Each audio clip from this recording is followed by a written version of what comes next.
이게 진짜 중요합니다. 자기 자신한테 잘해주면 돼요. 제가 지난번에 화나십니까 에도 가장 중요한 게 뭐야? 자기 자신한테 잘해주면 돼요. 여러분, 우리 자매님들 이 얼굴 화장할 때 어떻게 해요? 화장하는데 얼마나 많은 걸 발라요. 이 화장할 때 기본 클렌징 크림으로 이거 닦아내고, 기본적으로. 그렇죠? 폼 클렌징으로 또 닦아내고. 예. 그 다음에 이제 스킨 바르고, 로션 바르고, 아스트리젠트로 모공 이렇게 닫아주고. 얼마나 많이 얼굴에다 발라요. 그 다음에 영양크림 바르고, 아이크림 바르고, 비비크림하고, 그 다음에 콤팩트로 막 분칠하고. 요즘은 또 이게 하나로 거의 나온다며요. 이제 콤팩트 분 바르고 나면 이제 기본 섀도우 하기 전에 눈썹도 그려주고, 눈두덩이는 또 너무 진하게 바르면 귀신 것처럼 오니까 연한 색으로 발라줘요. 연한 색으로. 눈두덩이 화장할 때. 눈 위아래로 이렇게 포인트 찝어주고, 아이라이너 눈가 이렇게 싹 올려주고, 그 다음에 눈 밑에 스모키 화장하고, 마스카라하고, 루즈 바르고, 볼 터치하고, 그 다음에 요즘은 이제 파이트라고 여기다가 이렇게 쫙 해줘야지 콧날이 오똑하게 보인다고 그래. 그러면 이제 끝나는 거, 화장이. 아니, 얼굴 하나에도 그렇게 많은 걸 여러분들 해주는데, 얼굴 하나에도 그렇게 많은 걸 해주는데, 여러분들 영혼을 위해서, 영혼이 외롭지 않기 위해서, 영혼을 위해서 뭘 해야 될 것 같아요? 많이 해줘야 돼요. 그래서 피정도 좀 다니고. 그렇죠? 오늘 이렇게 강의 오니까 많이 배우잖아요. 그러면은 영혼아, 너 많이 지쳤으니까 오늘 저 서원동에서 피정한다니까 가자. 그래갖고 좀 좋은 강의도 좀 듣고, 자기 육신을 위해서도 그렇게 수많은 걸 쳐 바르는데, 아니 자기 영혼에, 자기 자신한테 그렇게, 우리는 자기 자신한테 너무 함부로 대한다는 얘기죠. 그래서 여러분들 고생 많이 했잖아요. 30년, 40년, 50년 동안 애 많이 쓰고 살지 않으셨어요? 그러면은 자기한테 잘해줘야죠. 저는 저한테 잘해줘요. 저는 저한테 정말로 잘해줘요. 왜? 내가 지금 1년에 이제 365일 중에 330일을 강의를 다니잖아요. 얼마나 피곤해요. 그래서 나는 뭐 맛있는 거 있으면은 정말로, 나는 회를 참 좋아하거든요. 베네딕토 회 먹고 싶냐? 가자, 내가 사줄게. 그러니까 난 내가 가서 내가 사준다니까요. 누가 사줘, 나를. 마누라가 있어, 자식이 있어. 난 내가 사줘요, 정말로. 그리고 저는 내가 사주는데 혼자 먹기 뻘쭘하잖아요. 그러니까 난 본당 신부 때도 회장단들 다 불러요. 그리고 다 내가 내요, 돈. 다 내가 내요. 강사료 많으니까 뭐해? 돈 가지고 친구 사귀는 거예요. 다 내가 내요. 우리 동창 신부들 중에서도 어디 모임에 가면 내는 신부가 있어요. 그 신부들 외롭지 않아요. 안 내는 놈들이 외로운 거야. 안 내는 놈들이. 우리 제일 그 뿌리무스 신부가 아주 사람이 좋아요. 근데 그 형님은 어디 가면 자기가 다 내요. 맛있는 것도 다 사고. 그분은 외롭지 않아요. 나는 내가 내요. 교우들한테 난 안 얻어먹어요. 다 내가 내요. 그래도 난 이제까지 손해본 적 한 번도 없어요. 왜? 이게 언제 돌아오느냐면 내 영명 죽일 때 다 돌아와. 내 영명 죽일 때 다 돌아와.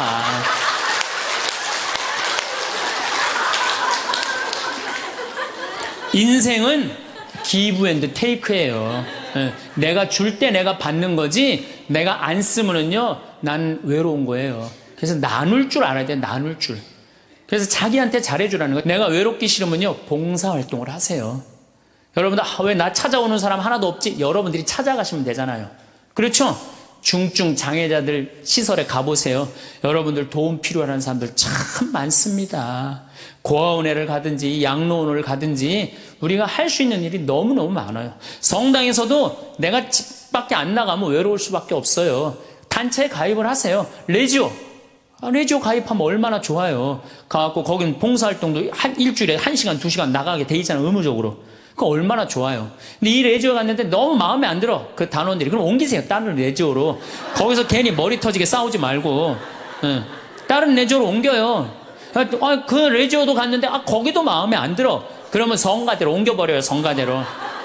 성가대 갔는데 거기도 사람들이 날 안 받아들이고 내가 왕따 당하는 것 같아. 그럼 연령회로 옮기세요. 연령회로. 연령회를 갔는데 거기도 마음에 안 들어. 그러면은 정신병원에 한번 가보세요. 정신병원에. 그거는 아주 심각한 문제가 있는 거니까. 누구나 다 외로워요. 여기 계신 분들 중에 안 외로우신 분은 한 분도 없어요. 근데 자기가 지금 외로운 사실을 깨닫지 못하면 그게 병이 되는 거예요. 그 외로움을 치유를 해야 되거든요. 근데 우리가 외로움은 결국은 어디서 오느냐?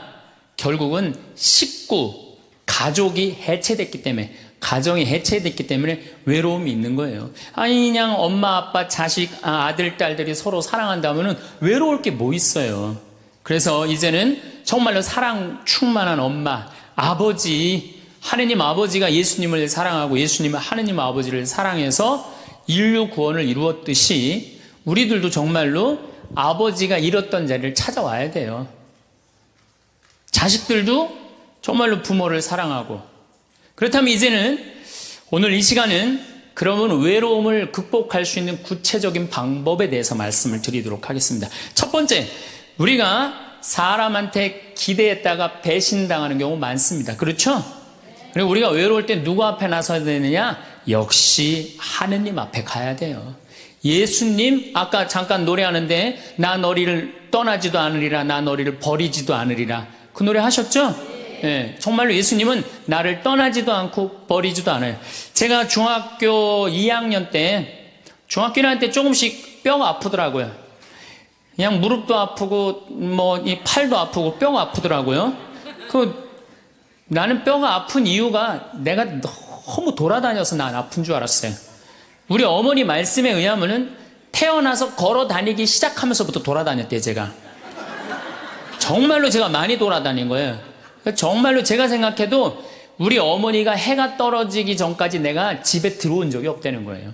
그렇게 돌아다녀서, 너무 돌아다녀서 뼈가 아픈 것 같다. 그렇게 생각을 했었어요. 중학교 2학년 때 6월 2일 날이에요. 까먹지도 않아요. 아침에 일어나려고 했는데 몸이 안 일어나지더라고요.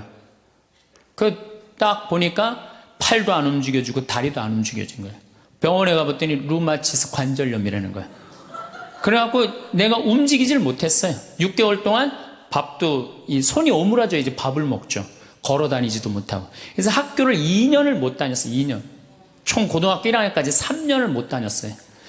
학교 못 다닐 때 제일 부러운 게 누구냐? 가방 들고 학교 가는 애들이 제일 부러워요. 그럼 아침에 걔네들은 학교 가고 어쨌든 공부를 하든 하루 종일 놀다 오잖아, 학교 가서. 근데 나는 아무도 내 말을 들어주는 사람도 없고 말할 데도 없고 너무 고독한 거죠. 그 외로움이 뭔지를 저는 너무 어렸을 때 알은 거죠. 그래서 해 뜨는 게 싫었어요.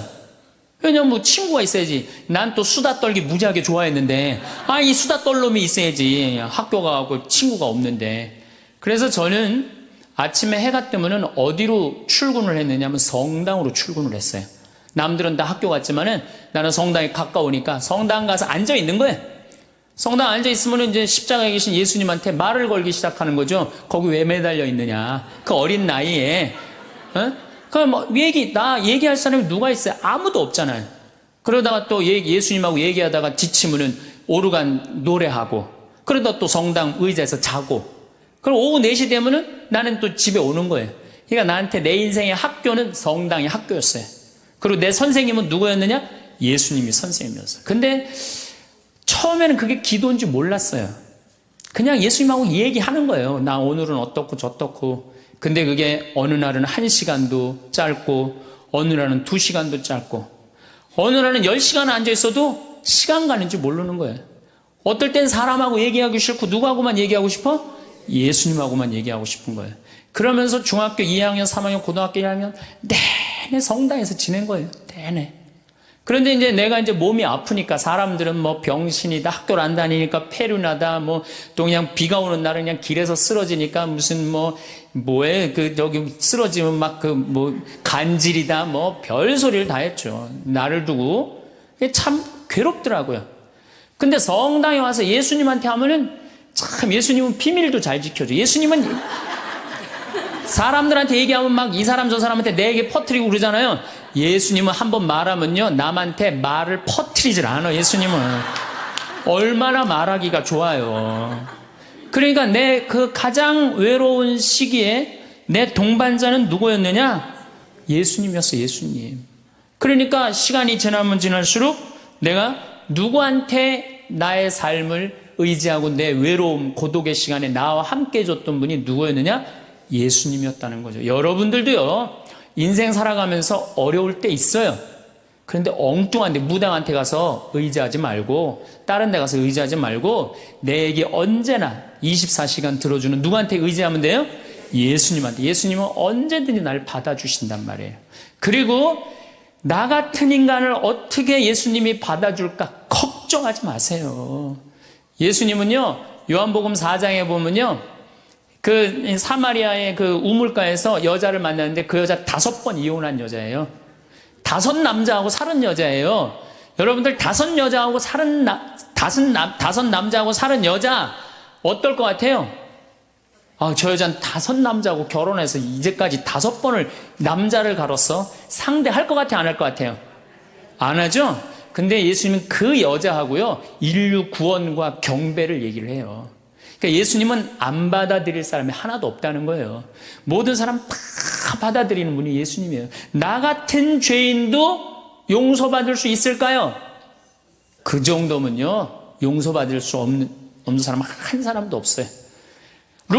마르코복음 5장에 보면은 예수님이 회당장 야이로의 딸을 살리러 가요. 근데 당시 유대에서 회당장이라고 그러면은 종교, 교육, 예배, 재판권을 다 가지고 있는 사람이에요. 회당장 대단한 권한을 가지고 있는 사람이야. 근데 그 딸이 막 죽으려고 그래. 근데 예수님은요, 성서에 보면 어린 나이한테 꼼짝 못 하시는 분이 예수님이에요. 참 어린 나이 좋아하세요. 근데 어린아이가 죽으려고 그러니까 예수님 바삐 가고 있었어요. 예수님 막 사람들 막 끌려 주위에 많은데 그냥 그 딸을 살리러 간단 말이야. 그런데 예수님이 바삐 가는데 한 여자가 있었어요. 이 여자는 12년 동안 하혈을 한 여자예요. 12년 동안. 당시 유대에서 여자가 피를 흘린다, 그럼 7일 동안 부정하다고 그랬어요. 그리고 피를 흘리는 여자 몸에만 닿아도 저녁까지 부정하다고 그랬어요. 더욱이 레위기 15장에 보면은 여자가 피를 흘리는 내내 부정하다고 그랬어요. 이 여자는 몇 년 동안 피를 흘리냐면 12년을 피를 흘렸어. 그러니까 12년 동안 사람 취급 못 받은 여자예요. 더욱이 이제 내가 이제 병을 고치려고 있는 돈을 누구한테 다 탕진했어? 의사한테 다 탕진하고 돈도 한 푼도 없지. 12년 동안 부정한 여자지. 그리고 이 여자 몸에만 닿아도 이 부정하다고 사람들이 이 여자 근처에도 안 간 거야. 근데 이 여자는 정말 이제 낫고 싶은 거야. 너무너무 낫고 싶은데 예수님이라는 분이 저분은 나를 고쳐줄 거라는 믿음이 있었던 거죠. 그래갖고 그 앞에 나서서 저를 낫게 해주십시오, 이 말을 못했던 거예요. 너무 창피하잖아요. 12년 동안 피 흘린 여자가 사람 취급도 못 받았는데 감히 어떻게 예수님 앞에 나서서 나 지금 피 흘리니까 나 좀 고쳐달라고 얘기를 하겠어요? 그렇지 않겠어요? 그러니까 예수님 가는 뒤에 옷자락만이라도 잡으면 내가 나을 수 있지 않은가. 그래갖고 예수님 옷자락을 잡아요. 근데 사실은 이것도 굉장히 용감한 행동이죠. 왜냐하면 이 여자 몸에 다도 부정한데 이 부정한 여자가 그 거룩한 예수님 옷자락을 잡으니까 이 얼마나 부정한 일이에요. 이 여자가 뒤에서 예수님 옷을 딱 잡은 거야. 근데 싹 나버린 거예요. 기가 막힌 일이 본인한테 벌어진 거죠. 그리고 예수님이 그냥 가면 되지. 뭘 그걸 또 서갖고 또, 기적의 힘이 나간 걸 아시고 찾는 거예요. 나한테 지금 기적의 힘이 나갔다. 그 많은 사람들이 예수님을 밀쳤다고 그러거든요. 근데 저는 이 성서를 읽으면서도 믿음이 있는 사람한테 기적이 일어나는 거죠. 믿음이 없는 사람한테 기적이 안 일어나요. 그 많은 사람이 예수님을 밀쳤는데 다 기적이 안 일어났는데 이 여인에게만 기적이 일어난 거죠. 그 기적의 힘이 빠져나간 걸 이 여인이 믿음이 있었기 때문에 그런 거죠. 찾아요. 어떤 내가 지금 기적의 힘이 나갔다. 누구냐? 그러니까 이 여자가 쭈삣쭈삣 나와요. 주님, 제가 만졌습니다. 이 거룩한 예수님을 12년 동안 피가 흘린 여자가 만진 거야. 그러니 우리 입장에서 보면은 얼마나 기분 나쁠 수 있어요. 부정한 여자가. 내가 지금 동티난다고 그러죠? 회당장 딸을 살리러 가는데 그냥 12년 동안 피 흘린 여자가 그냥 옷을 만졌으니 얼마나 이게. 그래갖고 그냥 혼이 날 줄 알고 이 여자는 두려운 얼굴로 그냥 예수님 앞에 겨우 나섰어. 근데 예수님이요, 한마디 해요. 딸아. 이 여자는요, 그 말 한마디예요. 예수님 옷자락 만져서 자기 몸이 낫고 예수님의 따라 이 한마디로 그동안 12년 동안 무시당하고 소외당했던 마음의 병 싹 난 거예요. 따라, 내 믿음이 너를 살렸다. 그 다음에 예수님이 또 한마디 하세요. 평안히 가거라. 여러분들 아무도 나를 돌아보지 않는다 하더라도, 나를 돌보는 사람이 아무도 없다 하더라도 누구한테 손을 뻗쳐서 옷자락을 잡으면 여러분들은 평안해질 수 있어요? 예수님한테. 딴 데 엉뚱한 데 가서 여러분들 외로움 달래려고 그럴 필요 하나 없어요. 예수님 앞에 나서면 돼요. 그런데 문제는 신부님 예수님 앞에 잘 나서지지가 않아요. 저도 중학교 2학년 때 하루아침에 기도된 게 아니에요. 제가 얘기했잖아요. 출근했다고 아침 9시에 학교 간 거지. 성당에 하루 종일 앉아 있었는데 2년을 그렇게 앉아 있었어요. 2년을. 그것도 아침 9시 오후 4시까지 아무것도 할 일이 없으니까 공부를 해 뭐를 해 학교를 안 다니니까 그냥 하루 종일 성당에 앉아 있는 거야. 그 다음에 이 노래가 참 중요해요. 내가 저 오르간 반주하면서 성가라는데 그것처럼 행복한 시간이 없더라고요. 그러니까 여러분들 예수님하고 가까워지려면요, 나 오늘부터 마음 잡고 예수님하고 기도할 거야. 그래갖고 성당에 앉아갖고 탁 기도 무지하게 오래 한 것 같아. 딱 시계 보니까 5분 지났어. 5분. 그건 기도가 아니에요. 예수님하고 오래 머무르는 거, 한 공간 안에서, 그게 기도의 시작이에요. 그래서 그게 한 달, 2달, 3달, 1년, 2년. 그래서 미사가 중요한 거예요. 매일 미사 30분, 1시간 전에 와서 기도하고, 그게 은총의 시간이라는 거예요. 그래서 여러분들 외로우신 분들 어디로 가면 돼? 예수님한테 가라. 성당에 가서 앉아 있어라. 성체 앞에 머물러라. 그러면은 예수님이 뭐라 그래? 따라. 평안히 가거라. 떠날 때는. 그렇게 예수님 말씀하신다는 거죠. 그래서 내가 외로울 때 어디를 찾아가면 되냐? 예수님한테 찾아가면 된다. 그 얘기입니다. 예수님은 우리를 얼마나 사랑하시느냐 하면, 당신이 이제 내일 저녁에 죽을 거야. 내일 낮에 죽을 거야. 최후의 만찬 때 너무너무 사랑해. 내가 너무너무 사랑하는 아들, 딸들이야. 그 제자들 정말 너무 사랑해.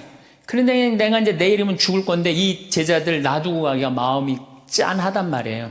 그래서 예수님이 어떻게 다 겉옷을 걷어붙이고 너희들 다 앉아. 그래갖고 발을 씻어줘요. 여러분들 이제 내가 이제 암이 걸렸어. 내가 암이 걸려갖고 이제 온몸에 이제 다 뼈까지 암이 다 전이 됐어요. 복수까지 다 찼어. 아무래도 이번 주 중으로 죽을 것 같아. 내가 남편, 자식 놔두고 이제 떠날 것 같아. 근데 내가 너무 사랑해. 너무 사랑하는데 이 내 사랑의 정표를 나눠주고 가고 싶단 말이야. 그래갖고 하루는 따뜻한 물을 받아갖고 소파에 전부 앉아. 암이 걸린 내가 소파에 전부 앉아. 그리고 남편 발을 닦아주면서 나 당신 이렇게 사랑해. 나 잊지 말아줘. 아이들 발 닦아주면서 나 너희들 너무너무 사랑한다. 나를 잊지 말아줘라. 이렇게 닦아주고 죽을 수 있는 사람이 몇 명이나 될까요? 지금 나 죽기 바빠 죽겠는데 다른 사람 신경 쓸 수 있어요? 그렇죠? 근데 예수님은 우리를 그렇게까지 배려를 해주시는 거예요. 그렇게까지. 내가 너희의 발을 씻어줬듯이 너희도 서로 발을 씻어줘라. 서로 사랑하라는 얘기죠. 그런 예수님을 여러분들은 믿고 있는 거예요. 어디 가서 위로를 찾으려고 그래요? 위로가 찾을 때는 우리는 감실 안에 계신 예수님, 성체 안에 계신 예수님을 만나면은 여러분들 이 세상 모든 사람들이 나를 버려도 여러분들은 외롭지 않다. 네, 그래요. 자, 그리고 이제 두 번째로는 내가 외롭기 싫으면은 두 번째는 친구를 잘 둬라. 친구. 이게 100년 살다 보면은요, 자식 어쩔 수 없을 때 있어요. 자식은 이거 바꿀 수 있는 게 아니잖아요. 그렇죠? 자식은 천륜이야. 어떻게 자식. 근데 어떤 내가 할머니들 강의에 자식 어떻게 낳느냐고 그러니까 밑으로 낳다고 그래. 밑으로 놓은 자식을 어떻게 바꿔. 밑으로 놓은 자식을. 남편도요, 말씀드리지만은 지금 60에 바꿔봤자 그게 그거예요. 60에 바꿔봤자. 그런데 친구는 내가 선택할 수 있어요, 없어요? 그리고 친구는 이런 이 많은 분들 여기 지금 계시잖아요? 그럼 그 중에 정말로 괜찮은 사람이 눈에 띄어요. 정말로 사람이 진중하고 따뜻하고 편안하고 그런 사람이 있어요. 그럼 그런 사람 친구하시면 돼요. 우리 인생에 친구처럼 중요한 게 없어요.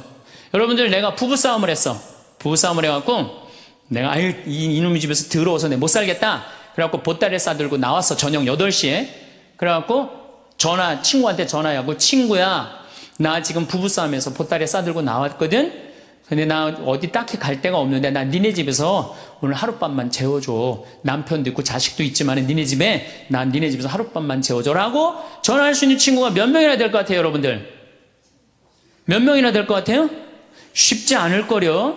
그 집에 남편도 있고 자식도 있는 집에 내가 보따리 싸들고 그 집에 가갖고 하룻밤 자는 거. 그런 친구 3명만 있어도 행복하다는 거예요. 그런 친구 10명 있으면 진짜 행복하다는 거예요. 영국에서 연구 결과가 나왔어요. 그런 친구 27명 있는 사람이 제일 행복하대요. 근데 그런 사람이 얼마나 돼요? 그러니까 이젠 친구 사귀는 일에 신경을 좀 쓰라는 얘기예요. 저는 내가 이렇게 강원도 평창에서 이제 서울 쪽으로 강의 나올 때 늦게 끝날 때가 있어요. 그럼 나는 내 동창 신부 집에 가서 자요. 그럼 참 고마운 게, 동창 신부 집에 가면 동창 신부가 자기 안방을 내줘요. 너 여기서 자라고. 아니야. 나는 뭐 자고 갈 건데. 그러면은 그 동창 신부가 뭐라고 그러냐면은, 너는 멀리 강의 다니니까 편안하게 자. 나는 맨날 여기서 자니까 마루에서 자도 돼. 그리고 자기 안방을 내주는 내 그런 친구들을 보면은 난 너무너무 행복한 거야. 그런 친구가 있는 게. 제가 이제 강원도 평창에 이제 생태마을, 저는 수원교구 신부인데 원주교구에 들어가서 살아요. 뭐 우리 주교님 그냥 또 신부들이 누가 거길 가느냐 반대 많이 했어요. 근데 작년에 우리 생태마을에 25,000명이 왔어요. 굉장히 많이 와요. 그리고 이제 지금 내가 이제 황토 찜질방도 이제 해나가고 이제 더 많이 올 거야, 이제. 우리 생태마을에. 그러면은 여러 주교님들이 그래요. 황신부 어떻게 하길래 거기 그렇게 많은 사람들이 피정으로 오느냐. 누구 때문에 그러느냐 하면 친구 때문에 그래요. 우리 수원교구 신부님들이 400명이나 돼, 400명. 그러면 저는 가을만 되면 내가 농사 짓잖아. 우리 된장, 우리 콩으로 내가 매주 직접 띄워갖고 콩, 된장 맛있는 거 떴으면 다 보내줘요. 400명한테. 그리고 김치 담아갖고 다 보내줘요. 택배로. 다 보내줘요. 내가 농사진 김치다. 맛있게 먹어라. 올해는 청국장 가루 다 한 통씩 보내줘요. 신부님들한테. 사나이가 갑바가 있어야지 말이지. 그리고 내가 편지해갖고 다 보내줘요. 그래갖고 매년 내가 농사 짓는 그 결과물을 내 사랑하는 동료 신부님들을 400명한테 다 보내준단 말이에요. 그러면은 1월달, 2월달에 이제 주일학교 선생님들이, 신부님, 올여름에 우리 주일학교 여름 피정 어디로 보낼까요? 평창. 우리 노인대학 1박 2일 수학여행 어디로 보낼까요? 평창. 나한테 얻어먹은 게 얼만데. 친구는요, 기브 앤드 테이크예요. 여러분들 정말로 저 사람이 괜찮으면요, 여러분들 뭔가를 선물을 하셔야 돼. 시간도 선물하고. 그렇죠? 그 다음에 내가 소중한 거 있으면 선물하고. 그런 게 중요해요. 그 집에 만약에 초상이 났으면 가서 도와주고. 그래야지 친구를 얻는 거죠. 더욱이 친구 중에 내 영혼에 도움이 될 수 있는 영적 지도자. 그 요새 멘토라고 그러죠? 멘토. 그런 멘토를 정해놓는 거 필요해요. 나는 우리 교구에 몇몇 내 멘토 형들이 있어요. 난 답답하고 그럴 때 그 형들한테 내 속 얘기하면은 참 얘기를 잘해줘요. 그래서 그 형들하고 얘기하는 게 너무너무 좋아요. 난 그래서 얘기해. 당신 내 멘토라고. 이 세상에 혼자 잘난 사람은 하나도 없어요. 그러니까 여러분들 또 내가 당신 내 정신적인 지도자로 삼았으면 좋겠다. 영적인 스승으로 삼았으면 좋겠다. 그러면 거절하는 사람 없어요. 만약에 거절하면 그 자격 없는 사람이고. 아, 그래? 내가 부족하지만 네 인생의 멘토가 돼줄게. 이러면 우리 인생이 풍요로워지는 거예요. 여러분들 이 스킨스쿠버 바다에 들어가는 거 아시죠? 제가 그 스킨스쿠버라는데 바다에 들어갈 때 절대 혼자 들어가지 못하게 해요. 바디라고 짝이 들어가요, 짝. 왜냐하면 바다에 들어가려면 호흡기 껴야 되죠. 그 다음에 안경 껴야 되죠. 그 다음에 BC 자켓 입죠.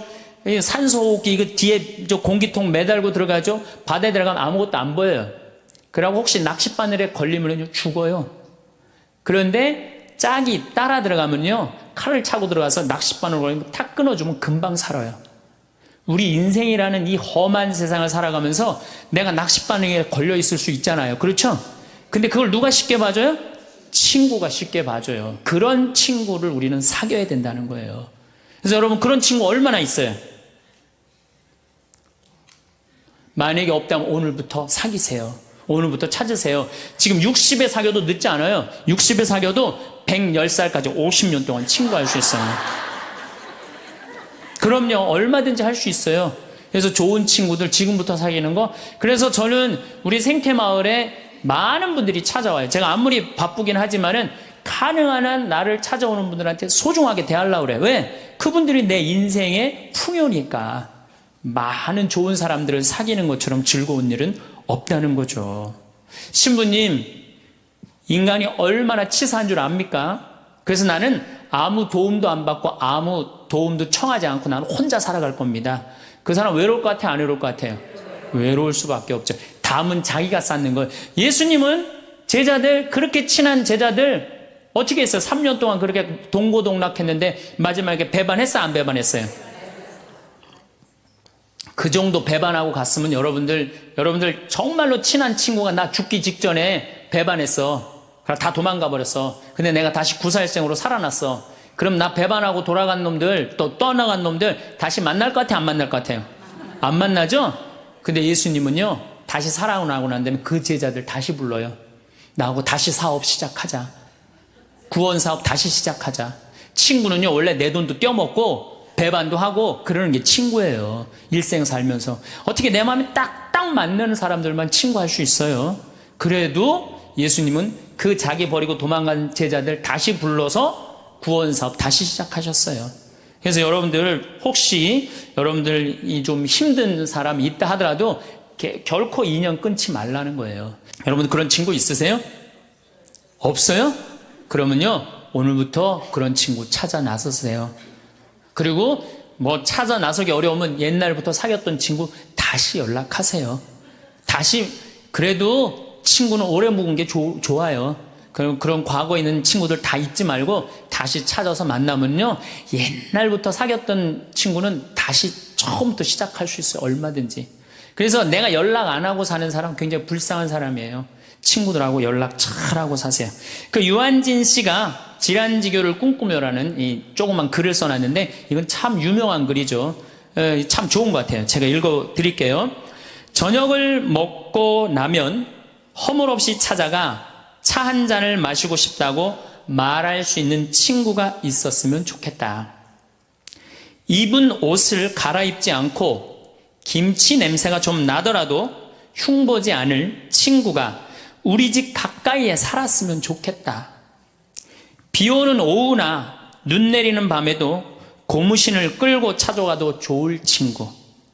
밤 늦도록 공허한 마음 놓고 열어 보일 수 있고 악의 없이 남의 얘기를 주고받고 나서도 말이 날까 걱정되지 않는 친구가. 사람이 자기 아내나 남편, 제 형제나 제 자식하고만 사랑을 나눈다면 어찌 행복해질 수 있을까? 영원히 없을수록 영원을 꿈꾸도록 서로 돕는 진실한 친구가 필요하리라. 이런 친구 우리 필요해요. 그래야지 인생이 외롭지 않죠.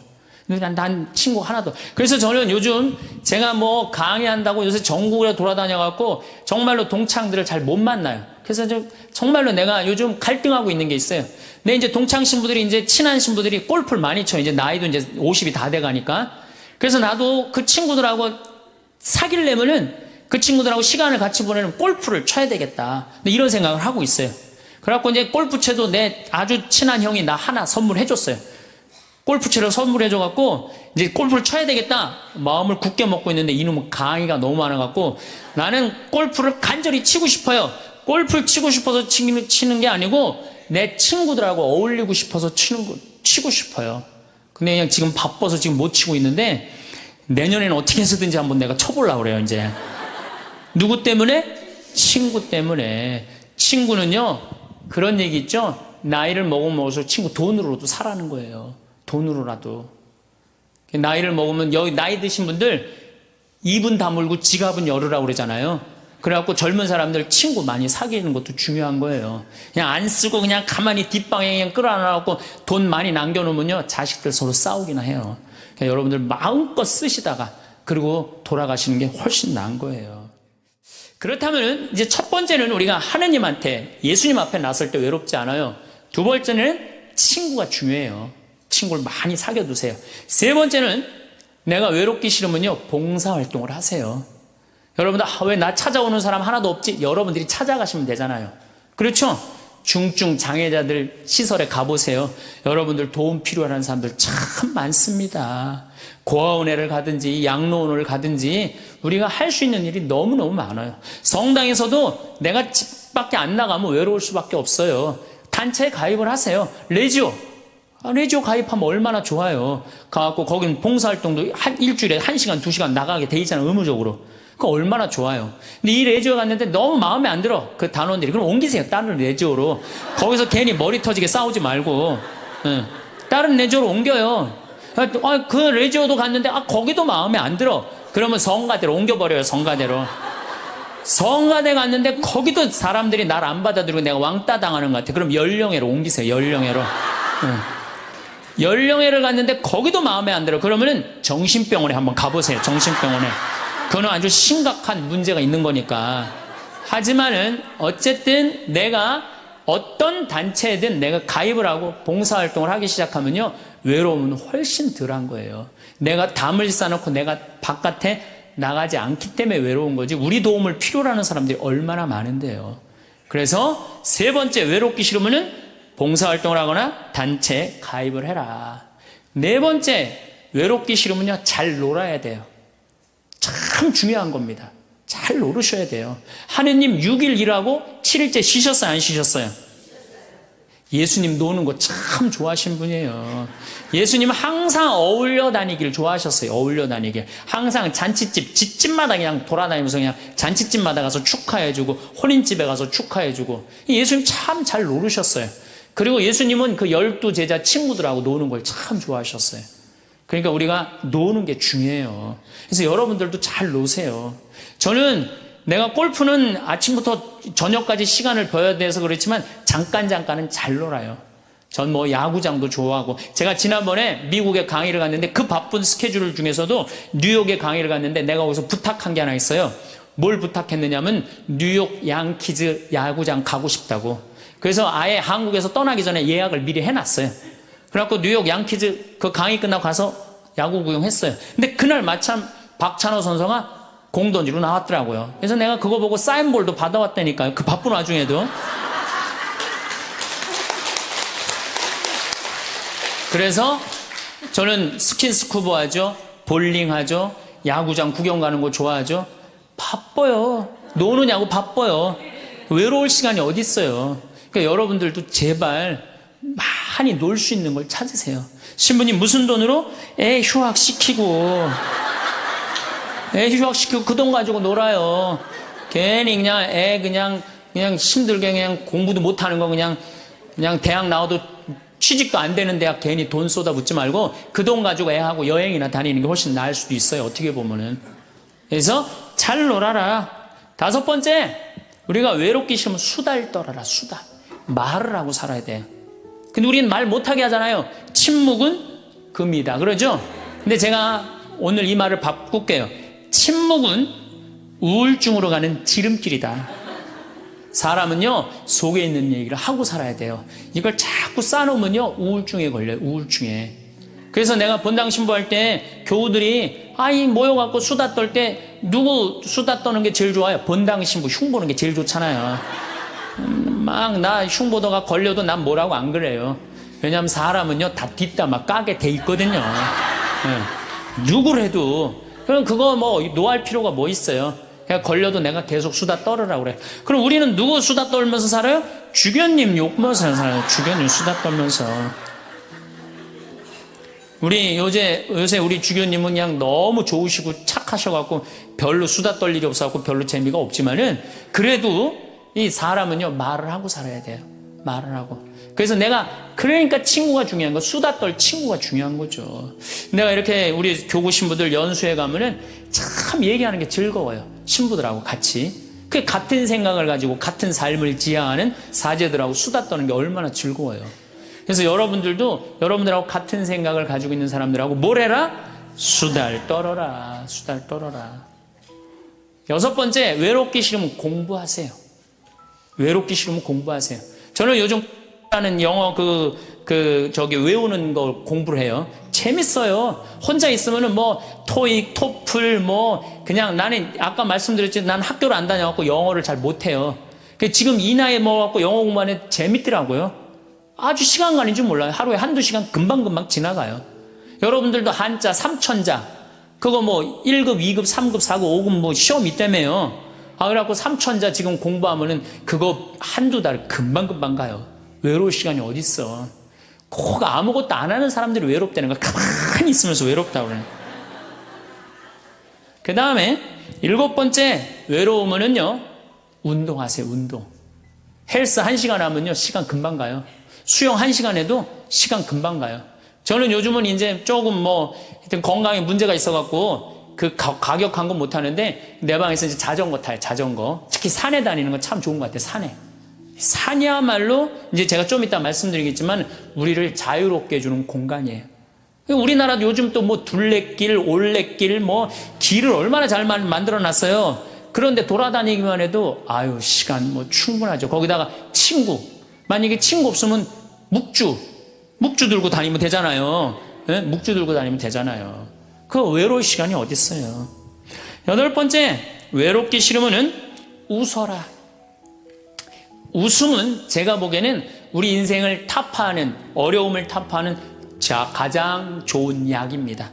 여러분들 막 웃을 때 아이고 배야 그러고 웃을 때 많죠. 아이고 배야 막 배를 움켜쥐고 웃을 때 장이 움직인대요. 그럼 그 장이요, 장약 100번 먹는 것보다 낫다는 거예요. 여러분들 아까 오전에 제 강의 들으면서 많이 웃었죠? 배고파서 안 배고팠어요? 배고팠죠? 그만큼 웃는 게 좋은 거예요. 성모님은요, 내 영혼이 주님을 찬송하며 내 마음, 주님 생각, 내 마음 기뻐 뛰노나이다. 항상 기쁨이 중요한 거예요. 그러니까 웃으면 행복해지게 돼 있어요. 그런데 제가 어딜 강의를 다녀도 내 강의 안 웃는 사람이 있어요.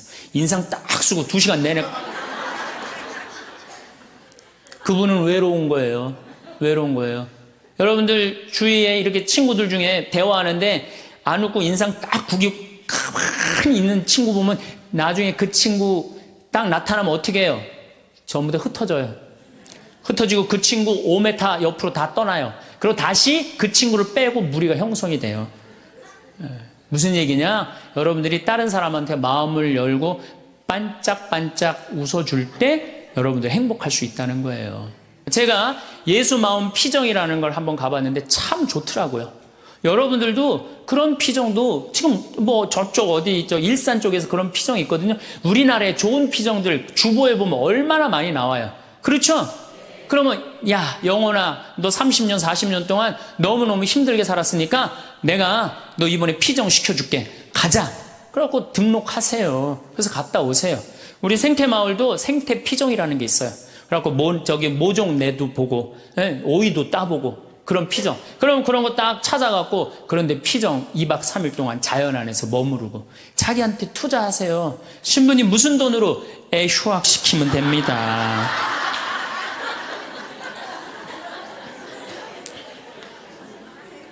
열 번째, 제일 중요합니다. 계속 중요하죠. 10번째, 외로움을 즐길 줄 알아야 돼요. 그렇게 온갖 행동을 다 해도 인간은 어쩔 수 없이 혼자예요. 어쩔 수 없이. 내가 아무리 많은 사람 속에 있어도 혼자 있는 시간은 그건 어쩔 수 없어요. 그렇죠? 그러면 그 혼자 있는 시간을 자기가 즐길 줄 알아야 돼. 그걸 막 어떻게 주체를 못하면 안 되고 혼자 있는 걸 즐길 줄 알아야 돼. 이 혼자 있는 걸 즐길 줄 아는 분이 누구였느냐면 예수님이에요. 예수님. 예수님 철저하게 외로움을 즐길 줄 아십니다. 예수님 구원 사업 시작하기 전에 40일 동안 단식하세요. 광야에 나가갖고 혼자 40일 동안. 그래서 여러분들도 이제 한 60년 이렇게 애썼으면은 40일 동안 보따리 싸들고 어디 광야에 가갖고 탁 좀 자기가 혼자 머무를 줄 알아야 돼. 자기 여행도 가고 아니면은 그 각 수도원이나 피정집들 많잖아요. 그런 데 가갖고 혼자 내가 이제까지 살아온 거 한번 쭉 글 쓰면서 내가 이제까지 태어나서 지금까지 아팠던 일, 즐거웠던 일, 행복했던 일 쫙 적어보고 앞으로 또 한 3, 40년 또 남아있는 인생 어떻게 살 거냐, 뭘 하고 싶어. 요즘 뭐 텔레비전에 뭐 남자가 죽기 전에 뭐 해야 될 101가지 뭐 이런 게 있잖아요. 그럼 나는 내 인생에 남은 건 뭘 할 건가? 혼자 그런 시간을 가져야 된다. 예수님은 구원 사업 시작하기 전에 바로 40일 동안을 혼자 머무르셨다는 거예요.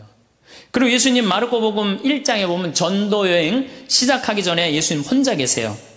다음날 새벽 아침 캄캄할 때 예수님께서는 일어나 외딴 곳으로 나가셔 그곳에서 기도하셨다. 구원 사업 시작하기 전에 예수님이 하시는 건 뭐야? 조용히 일찍 일어나갖고 외딴 곳에 가서 기도하시는 거예요. 혼자 머무르는 걸 두려워하지 않으셨다는 거예요. 그러니까 여러분들도 혼자 있는 시간을 두려워하실 필요 하나가 없어요. 예수님은 굉장히 고독하셨어요. 그러나 그 고독을 이겨내는 방법을 아셨죠. 예수님은 제자들을 뽑으실 때도 루카복음 6장 12절에 그 무렵 예수님께서는 기도하시려고 산으로 나가시어 밤을 새우며 하느님께 기도하셨다. 그리고 날이 새자 제자들을 부르시어 그들 가운데 12를 뽑으셨다. 이 제자들 뽑는 일 정말로 예수님 인생이 중요한 거였거든요. 그렇게 중요한 예수님이 정말로 제자들 뽑으면 밤을 새워서 기도했다는, 밤을 새워서. 여러분들 밤 새워서 기도하신 적이 얼마나 되세요? 요즘 밤샘 기도 많잖아요. 여기 동성고등학교도 있고 저 삼성산에도 있고. 그럼 가갖고 좀 한 번쯤은 그런 시간을 좀 가질 필요가 있지 않느냐. 그래서 혼자 머무르는 걸 두려워하지 마시고 혼자 머무르는 걸 즐길 줄 알아야 된다는 얘기죠. 우리 주님께서 그렇게 하셨잖아요. 우리 주님께서. 그리고 예수님 마태복음 5장에 5천 명을 먹이신 대단한 기적을 하세요. 예, 하지만 기적 후 예수님은 군중을 돌려보내신 뒤 예수님께서는 따로 기도하시려고 산에 오르셨다. 그리고 저녁 때가 되었는데도 혼자 거기에 계셨다. 저녁 때가 돼도 어디 머무르는 걸 좋아하셨어요? 산에 머무르는 걸 좋아하셨다는 거예요. 그래서 여러분들 가능하면 산에 많이 다니세요. 돛 닦는 사람들은 산에 가서 닦는 거 원래. 돛 닦는 사람들은. 그래서 우리 절은 다 어디가 있어요? 산에 있잖아요. 돛 닦는 거. 근데 꼭 여러분들은 뭐 산에 들어갈 수는 없으니까 매일 산에 오르시는 거. 시간 많잖아요. 우리 할머니들 했던 뭐해? 아무것도 할 일 없죠? 네. 그래갖고 우리 할머니들 나한테 그런 소리 하는 할머니들 많아요. 신부님 잠이 안 와요. 당연히 잠이 안 오죠. 아침에 일어나고 그냥 하루 종일 쭈그리 앉아갖고 텔레비전만 계속 한 번도 안 움직이고 텔레비전 계속 보고 있는데 잠이 오겠어요? 저녁에 잠이 안 오는 거 움직이라는 거예요. 산에 가서 관악산 이거 가깝잖아요. 관악산에 올라가고 꼭대기 올라가고 그 밥도 공짜로 주잖아 절에서. 네. 딱 거기 올라갔다 내려 외로울 시간이 어디 있어요. 저는 제가 강원도 평창 생태마을에 들어가서 산 지 6년 돼. 6년이 되는데 사실은 신부는 본당 신부가 최고 행복해요. 제일 행복해요.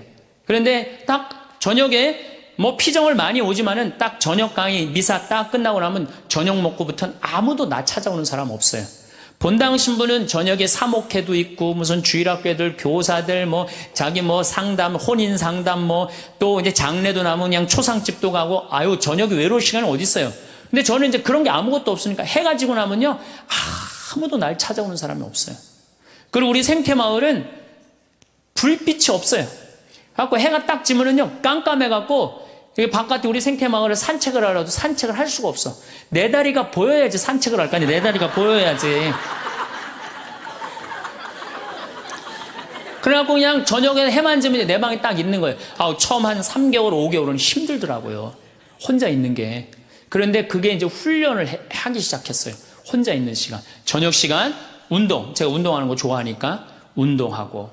그 다음에 저녁 시간 혼자 글도 쓰고. 그래서 책도 2권 썼잖아요. 네, 글도 쓰고. 그 다음에 제가 야구 구경 좋아하니까 텔레비에서 야구 구경도 하고. 성서, 강의 준비. 강의가 너무 많으니까 강의 준비도 하고. 그러니까 저녁에 딱 해가 지면은 이제는 저녁 시간이 나한테 너무 행복한 시간이에요. 혼자 있는 시간이 너무너무 좋은 거예요. 그래서 1년 365일 거의 저 혼자 있거든요. 너무너무 그 시간이 좋은 거예요. 저녁 시간.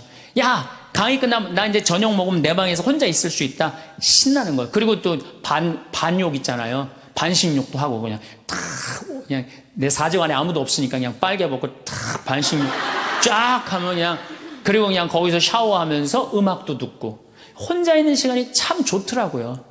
그런 혼자 있는 걸 두려워하면 어떻게 하겠어요? 우리 인간은 어차피 혼자인데 어차피 혼자 살아가는 존재고 거기서 내가 고독을 즐길 줄 알고 고독을 통해서 새로운 에너지를 얻을 수 있는 그런 훈련이 돼야 된다는 거죠. 그래서 여러분들도 이 세상에 결국은 나 혼자라는 생각 들 때 그때가 여러분들이 성장할 수 있는 좋은 시간이에요. 인간은 어차피 외롭거든요. 그 외로움을 잘 극복해가는 게 인간이 성숙해가는 거예요. 그래서 제가 말한 대로 외로움을 극복하느냐고 하느님도 친구도 공부도 그 다음에 여러 가지 취미활동도 봉사활동도 하다 보면 존재의 충만함을 느껴요. 내 존재가 충만하다. 내 존재가 풍요롭다. 그런 걸 느끼는 사람은 점점 삶의 가치가 올라가는 거죠. 그리고 삶의 가치가 올라가는 사람들은요, 기쁨이 흘러 넘쳐요. 그러면 하느님 굳이 말 안 해도 하느님하고 함께 살 수 있을 거예요. 그래서 여러분들은 결코 예수님이 여러분들을 찾아오신 이유가 있어요. 여러분들 너무 힘들고 어려운 이 세상에 내던져 놓고 난 다음에 마음이 안 된 거예요. 그래갖고 오신 거예요. 그래서 예수님이 여러분들 벗대주시고 여러분들 마음속에서 딸아, 내가 너 사랑한다. 내가 네 발을 씻어주마. 그리고 내가 너를 위해서 십자가에 목숨까지 바쳤으니 온전히 사랑하는 나를 믿고 너희들은 행복하게 살아라. 그런 분이 바로 예수님이에요. 그래서 여러분들 외로움을 잘 극복하셔서 늘 즐겁고 행복하고 하느님께 영광 찬미 드리는 그런 하느님의 아들 딸들 되시기를 바라겠습니다. 누구나 다 외로워요. 여기 계신 분들 중에 안 외로우신 분은 한 분도 없어요. 근데 자기가 지금 외로운 사실을 깨닫지 못하면 그게 병이 되는 거예요. 그 외로움을 치유를 해야 되거든요. 근데 우리가 외로움은 결국은 어디서 오느냐? 결국은 식구, 가족이 해체됐기 때문에, 가정이 해체됐기 때문에 외로움이 있는 거예요. 아니 그냥 엄마, 아빠, 자식, 아들, 딸들이 서로 사랑한다면은 외로울 게 뭐 있어요. 그래서 이제는 정말로 사랑 충만한 엄마, 아버지, 하느님 아버지가 예수님을 사랑하고 예수님은 하느님 아버지를 사랑해서 인류 구원을 이루었듯이 우리들도 정말로 아버지가 잃었던 자리를 찾아와야 돼요. 자식들도 정말로 부모를 사랑하고. 그렇다면 이제는 오늘 이 시간은 그러면 외로움을 극복할 수 있는 구체적인 방법에 대해서 말씀을 드리도록 하겠습니다. 첫 번째, 우리가 사람한테 기대했다가 배신당하는 경우 많습니다. 그렇죠? 그리고 우리가 외로울 때 누구 앞에 나서야 되느냐? 역시 하느님 앞에 가야 돼요. 예수님, 아까 잠깐 노래하는데 나 너희를 떠나지도 않으리라, 나 너희를 버리지도 않으리라. 그 노래 하셨죠? 네, 정말로 예수님은 나를 떠나지도 않고 버리지도 않아요. 제가 중학교 2학년 때, 중학교 1학년 때 조금씩 뼈가 아프더라고요. 그냥 무릎도 아프고 이 팔도 아프고 뼈가 아프더라고요. 나는 뼈가 아픈 이유가 내가 너무 돌아다녀서 난 아픈 줄 알았어요. 우리 어머니 말씀에 의하면은 태어나서 걸어 다니기 시작하면서부터 돌아다녔대요, 제가. 정말로 제가 많이 돌아다닌 거예요. 정말로 제가 생각해도 우리 어머니가 해가 떨어지기 전까지 내가 집에 들어온 적이 없다는 거예요. 그렇게 돌아다녀서 너무 돌아다녀서 뼈가 아픈 것 같다. 그렇게 생각을 했었어요. 근데 중학교 2학년 때 6월 2일 날이에요. 까먹지도 않아요. 아침에 일어나려고 했는데 몸이 안 일어나지더라고요.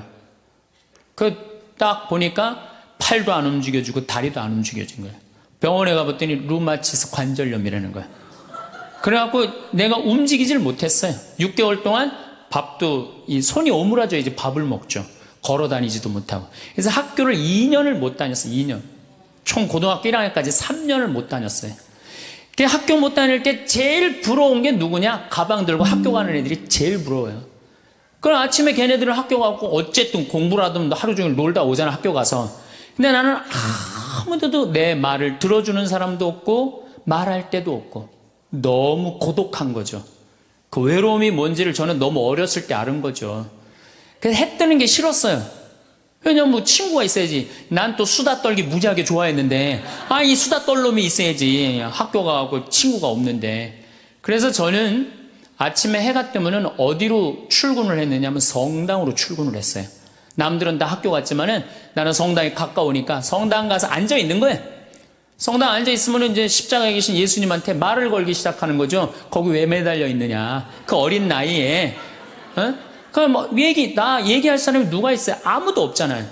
그러다가 또 예수님하고 얘기하다가 지치면은 오르간 노래하고, 그러다 또 성당 의자에서 자고, 그럼 오후 4시 되면은 나는 또 집에 오는 거예요.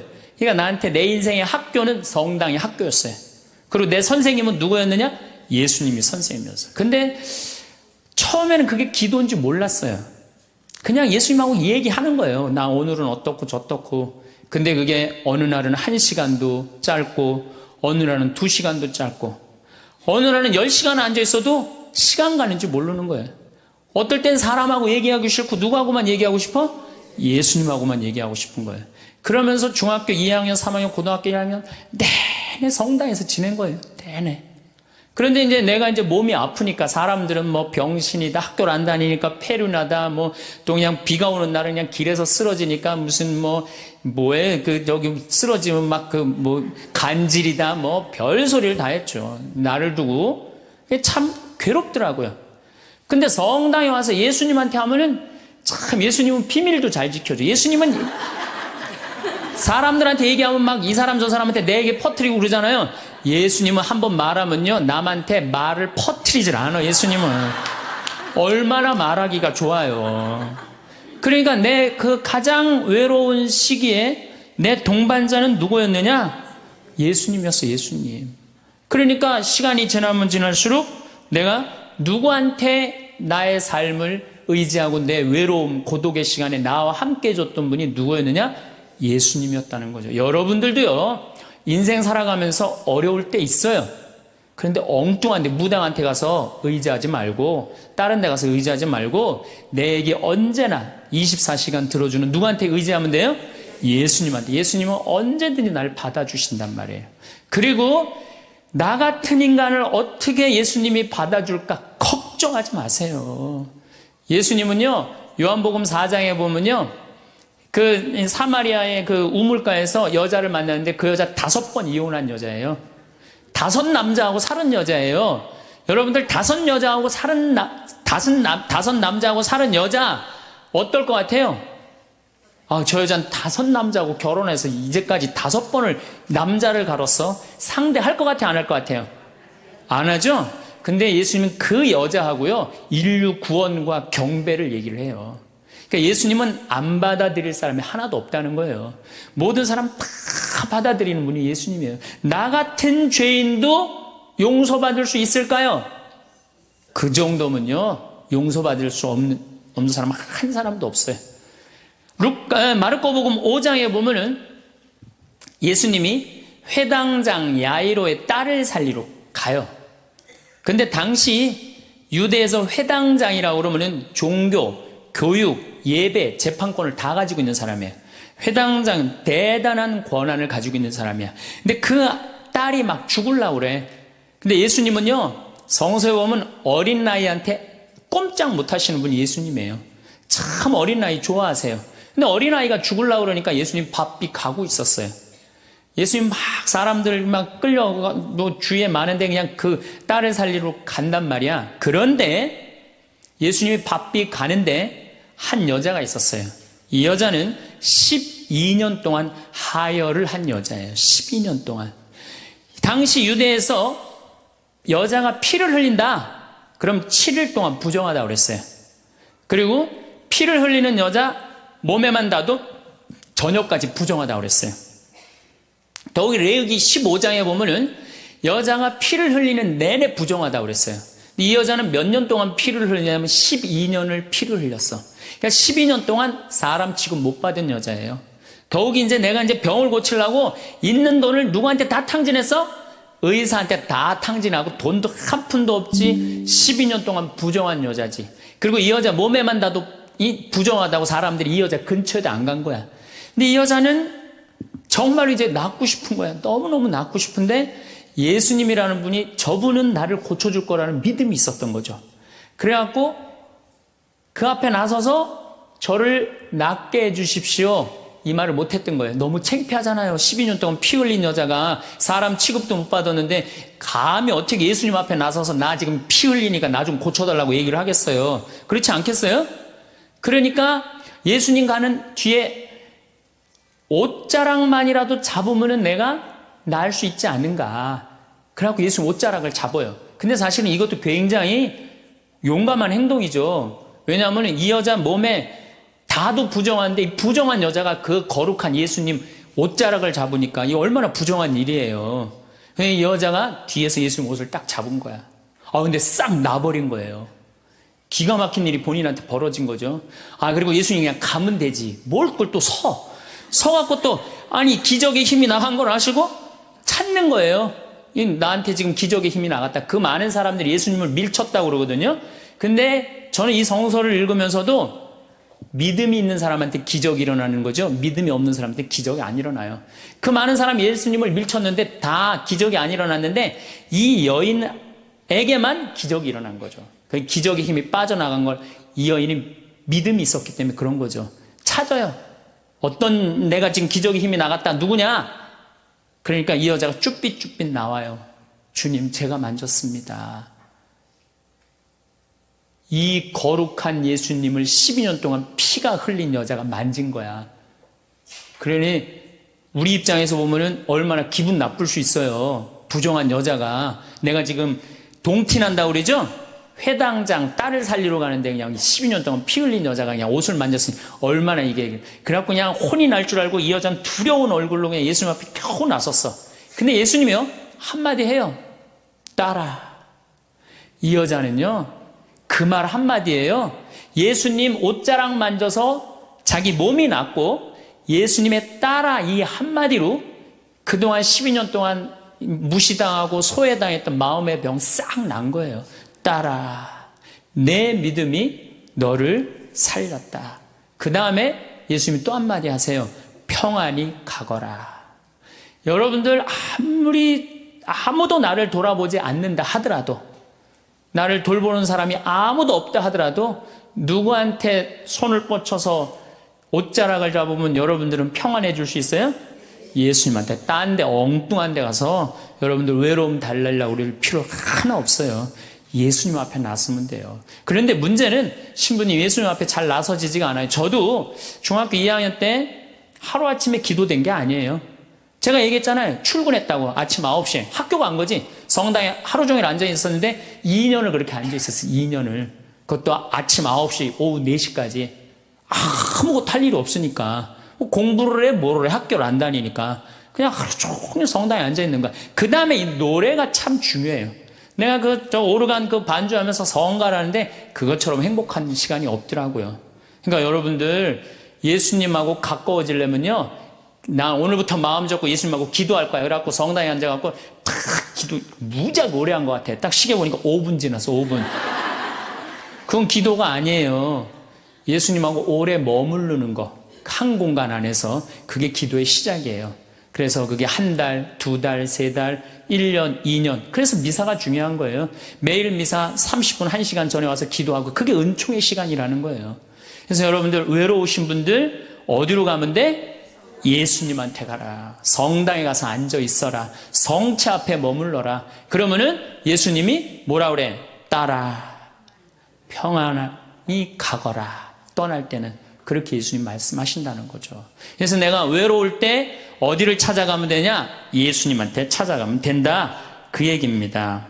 예수님은 우리를 얼마나 사랑하시느냐 하면, 당신이 이제 내일 저녁에 죽을 거야. 내일 낮에 죽을 거야. 최후의 만찬 때 너무너무 사랑해. 내가 너무너무 사랑하는 아들, 딸들이야. 그 제자들 정말 너무 사랑해.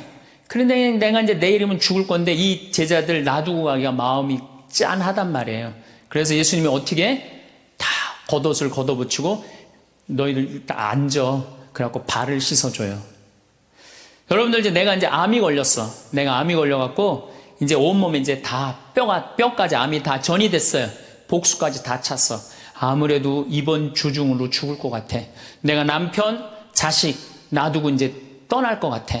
근데 내가 너무 사랑해. 너무 사랑하는데 이 내 사랑의 정포를 나눠주고 가고 싶단 말이야.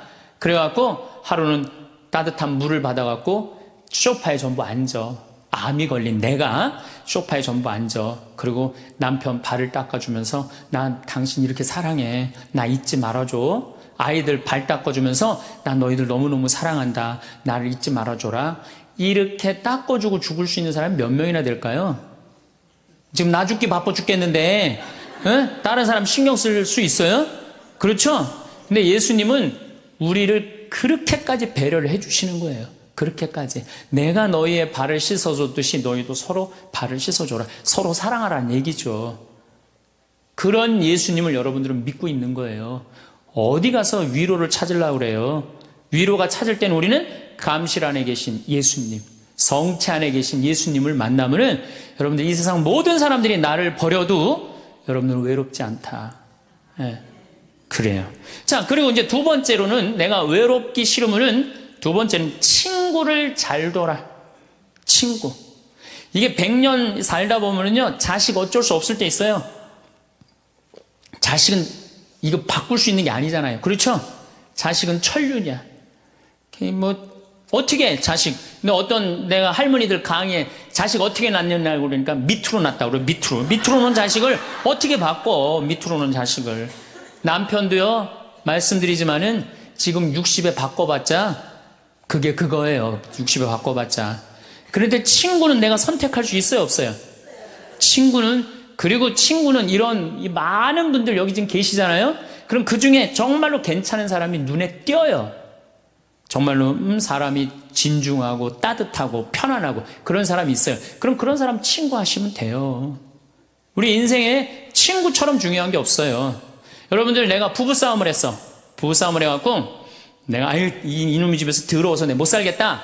그래갖고 보따리를 싸들고 나왔어. 저녁 8시에. 그래갖고 친구한테 전화하고 친구야 나 지금 부부싸움에서 보따리에 싸들고 나왔거든. 근데 나 어디 딱히 갈 데가 없는데 나 니네 집에서 오늘 하룻밤만 재워줘. 남편도 있고 자식도 있지만 니네 집에서 하룻밤만 재워줘라고 전화할 수 있는 친구가 몇 명이나 될 것 같아요, 여러분들? 몇 명이나 될 것 같아요? 쉽지 않을 거려. 그 집에 남편도 있고 자식도 있는 집에 내가 보따리 싸들고 그 집에 가갖고 하룻밤 자는 거. 그런 친구 3명만 있어도 행복하다는 거예요. 그런 친구 10명 있으면 진짜 행복하다는 거예요. 영국에서 연구 결과가 나왔어요. 그런 친구 27명 있는 사람이 제일 행복하대요. 근데 그런 사람이 얼마나 돼요? 그러니까 이젠 친구 사귀는 일에 신경을 좀 쓰라는 얘기예요. 저는 내가 이렇게 강원도 평창에서 이제 서울 쪽으로 강의 나올 때 늦게 끝날 때가 있어요. 그럼 나는 내 동창 신부 집에 가서 자요. 그럼 참 고마운 게 동창 신부 집에 가면 동창 신부가 자기 안방을 내줘요. 너 여기서 자라고. 아니야. 나는 뭐 자고 갈 건데. 그러면은 그 동창 신부가 뭐라고 그러냐면은 너는 멀리 강의 다니니까 편안하게 자. 나는 맨날 여기서 자니까 마루에서 자도 돼. 그리고 자기 안방을 내주는 내 그런 친구들을 보면은 난 너무너무 행복한 거. 그런 친구가 있는 게. 제가 이제 강원도 평창에 이제 생태마을 저는 수원교구 신부인데 원주교구에 들어가서 살아요. 뭐 우리 주교님 그냥 또 신부들이 누가 거길 가느냐 반대 많이 했어요. 근데 작년에 우리 생태마을에 25,000명이 왔어요. 굉장히 많이 와요. 그리고 이제 지금 내가 이제 황토 찜질방도 이제 해놔고 이제 더 많이 올 거야, 이제. 우리 생태마을에. 그러면은 여러 주교님들이 그래요. 황신부 어떻게 하길래 거기 그렇게 많은 사람들이 피정을 오느냐. 누구 때문에 그러냐 하면 친구 때문에 그래요. 우리 수원교구 신부님들이 400명이나 돼요, 400명. 그러면 저는 가을만 되면 내가 농사 짓잖아. 우리 된장, 우리 콩으로 내가 매주 직접 띄워갖고 콩, 된장 맛있는 거 떴으면 다 보내줘요, 400명한테. 그리고 김치 담아갖고 다 보내줘요, 택배로. 다 보내줘요. 내가 농사진 김치다, 맛있게 먹어라. 올해는 청국장 가루 다 한 통씩 보내줘요, 신부님들한테. 사나이가 갑바가 있어야지 말이지. 그리고 내가 편지해갖고 다 보내줘요. 그래갖고 매년 내가 농사 짓는 그 결과물을 내 사랑하는 동료 신부님들을 400명한테 다 보내준단 말이에요. 그러면은 1월달, 2월달에 이제 주일학교 선생님들이 신부님, 올여름에 우리 주일학교 여름 피정 어디로 보낼까요? 평창. 우리 노인대학 1박 2일 수학여행 어디로 보낼까요? 평창. 나한테 얻어먹은 게 얼만데. 친구는요, 기브 앤드 테이크예요. 여러분들 정말로 저 사람이 괜찮으면요, 여러분들 뭔가를 선물을 하셔야 돼. 시간도 선물하고, 그렇죠? 그 다음에 내가 소중한 거 있으면 선물하고, 그런 게 중요해요. 그 집에 만약에 초상이 났으면 가서 도와주고, 그래야지 친구를 얻는 거죠. 더욱이 친구 중에 내 영혼에 도움이 될 수 있는 영적 지도자, 그 요새 멘토라고 그러죠, 멘토. 그런 멘토를 정해놓는 거 필요해요. 나는 우리 교구에 몇몇 내 멘토 형들이 있어요. 난 답답하고 그럴 때 그 형들한테 내 속 얘기하면은 참 얘기를 잘해줘요. 그래서 그 형들하고 얘기하는 게 너무너무 좋아요. 난 그래서 얘기해. 당신 내 멘토라고. 이 세상에 혼자 잘난 사람은 하나도 없어요. 그러니까 여러분들 또 내가 당신 내 정신적인 지도자로 삼았으면 좋겠다. 영적인 스승으로 삼았으면 좋겠다. 그러면 거절하는 사람 없어요. 만약에 거절하면 그 자격 없는 사람이고. 아, 그래? 내가 부족하지만 네 인생의 멘토가 돼줄게. 이러면 우리 인생이 풍요로워지는 거예요. 여러분들 이 스킨스쿠버 바다에 들어가는 거 아시죠? 제가 그 스킨스쿠버라는데 바다에 들어갈 때 절대 혼자 들어가지 못하게 해요. 바디라고 짝이 들어가요, 짝. 왜냐하면 바다에 들어가려면 호흡기 껴야 되죠. 그 다음에 안경 껴야 되죠. 그 다음에 BC 자켓 있죠. 산소 호흡기 이거 뒤에 저 공기통 매달고 들어가죠. 바다에 들어가면 아무것도 안 보여요. 그러고 혹시 낚싯바늘에 걸리면 죽어요. 그런데 짝이 따라 들어가면요, 칼을 차고 들어가서 낚싯바늘 걸리면 탁 끊어주면 금방 살아요. 우리 인생이라는 이 험한 세상을 살아가면서 내가 낚싯바늘에 걸려 있을 수 있잖아요. 그렇죠? 근데 그걸 누가 쉽게 봐줘요? 친구가 쉽게 봐줘요. 그런 친구를 우리는 사귀어야 된다는 거예요. 그래서 여러분 그런 친구 얼마나 있어요? 만약에 없다면 오늘부터 사귀세요. 오늘부터 찾으세요. 지금 60에 사귀어도 늦지 않아요. 60에 사귀어도 110살까지 50년 동안 친구할 수 있어요. 그럼요. 얼마든지 할 수 있어요. 그래서 좋은 친구들 지금부터 사귀는 거. 그래서 저는 우리 생태마을에 많은 분들이 찾아와요. 제가 아무리 바쁘긴 하지만은 가능한 한 나를 찾아오는 분들한테 소중하게 대하려고 그래요. 왜? 그분들이 내 인생의 풍요니까. 많은 좋은 사람들을 사귀는 것처럼 즐거운 일은 없다는 거죠. 신부님, 인간이 얼마나 치사한 줄 압니까? 그래서 나는 아무 도움도 안 받고 아무 도움도 청하지 않고 나는 혼자 살아갈 겁니다. 그 사람 외로울 것 같아요? 안 외로울 것 같아요? 외로울 수밖에 없죠. 담은 자기가 쌓는 거예요. 예수님은 제자들, 그렇게 친한 제자들 어떻게 했어요? 3년 동안 그렇게 동고동락했는데 마지막에 배반했어요? 안 배반했어요? 그 정도 배반하고 갔으면 여러분들 정말로 친한 친구가 나 죽기 직전에 배반했어. 다 도망가 버렸어. 근데 내가 다시 구사일생으로 살아났어. 그럼 나 배반하고 돌아간 놈들, 또 떠나간 놈들 다시 만날 것 같아요? 안 만날 것 같아요? 안 만나죠? 근데 예수님은요, 다시 살아나고 난 다음에 그 제자들 다시 불러요. 나하고 다시 사업 시작하자. 구원 사업 다시 시작하자. 친구는요, 원래 내 돈도 떼어먹고 배반도 하고 그러는 게 친구예요. 일생 살면서. 어떻게 내 마음에 딱 맞는 사람들만 친구할 수 있어요. 그래도 예수님은 그 자기 버리고 도망간 제자들 다시 불러서 구원 사업 다시 시작하셨어요. 그래서 여러분들 혹시 여러분들이 좀 힘든 사람이 있다 하더라도 결코 인연 끊지 말라는 거예요. 여러분 그런 친구 있으세요? 없어요? 그러면요, 오늘부터 그런 친구 찾아 나서세요. 그리고 뭐 찾아 나서기 어려우면 옛날부터 사귀었던 친구 다시 연락하세요. 다시. 그래도 친구는 오래 묵은 게 좋아요. 그런 과거에 있는 친구들 다 잊지 말고 다시 찾아서 만나면요, 옛날부터 사귀었던 친구는 다시 처음부터 시작할 수 있어요. 얼마든지. 그래서 내가 연락 안 하고 사는 사람 굉장히 불쌍한 사람이에요. 친구들하고 연락 잘하고 사세요. 그 유한진 씨가 질환지교를 꿈꾸며라는 이 조그만 글을 써놨는데 이건 참 유명한 글이죠. 참 좋은 것 같아요. 제가 읽어드릴게요. 저녁을 먹고 나면 허물없이 찾아가 차 한 잔을 마시고 싶다고 말할 수 있는 친구가 있었으면 좋겠다. 입은 옷을 갈아입지 않고 김치 냄새가 좀 나더라도 흉보지 않을 친구가 우리 집 가까이에 살았으면 좋겠다. 비 오는 오후나 눈 내리는 밤에도 고무신을 끌고 찾아가도 좋을 친구. 밤 늦도록 공허한 마음 놓고 열어 보일 수 있고 악의 없이 남의 얘기를 주고받고 나서도 말이 날까 걱정되지 않는 친구가. 사람이 자기 아내나 남편, 제 형제나 제 자식하고만 사랑을 나눈다면 어찌 행복해질 수 있을까? 영원히 없을수록 영원을 꿈꾸도록 서로 돕는 진실한 친구가 필요하리라. 이런 친구 우리 필요해요. 그래야지 인생이 외롭지 않죠. 난 친구 하나도. 그래서 저는 요즘 제가 뭐 강의한다고 요새 전국에 돌아다녀갖고 정말로 동창들을 잘 못 만나요. 그래서 정말로 내가 요즘 갈등하고 있는 게 있어요. 내 이제 동창 신부들이 이제 친한 신부들이 골프를 많이 쳐. 이제 나이도 이제 50이 다 돼가니까. 그래서 나도 그 친구들하고 사귀려면은 그 친구들하고 시간을 같이 보내는 골프를 쳐야 되겠다. 이런 생각을 하고 있어요. 그래갖고 이제 골프채도 내 아주 친한 형이 나 하나 선물해줬어요. 골프채를 선물해줘갖고 이제 골프를 쳐야 되겠다 마음을 굳게 먹고 있는데 이놈은 강의가 너무 많아갖고 나는 골프를 간절히 치고 싶어요. 골프를 치고 싶어서 치는 게 아니고 내 친구들하고 어울리고 싶어서 치고 싶어요. 근데 그냥 지금 바빠서 지금 못 치고 있는데 내년에는 어떻게 해서든지 한번 내가 쳐보려고 그래요. 이제 누구 때문에?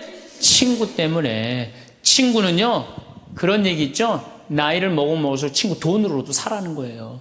돈으로라도. 나이를 먹으면 여기 나이 드신 분들 입은 다물고 지갑은 열으라고 그러잖아요.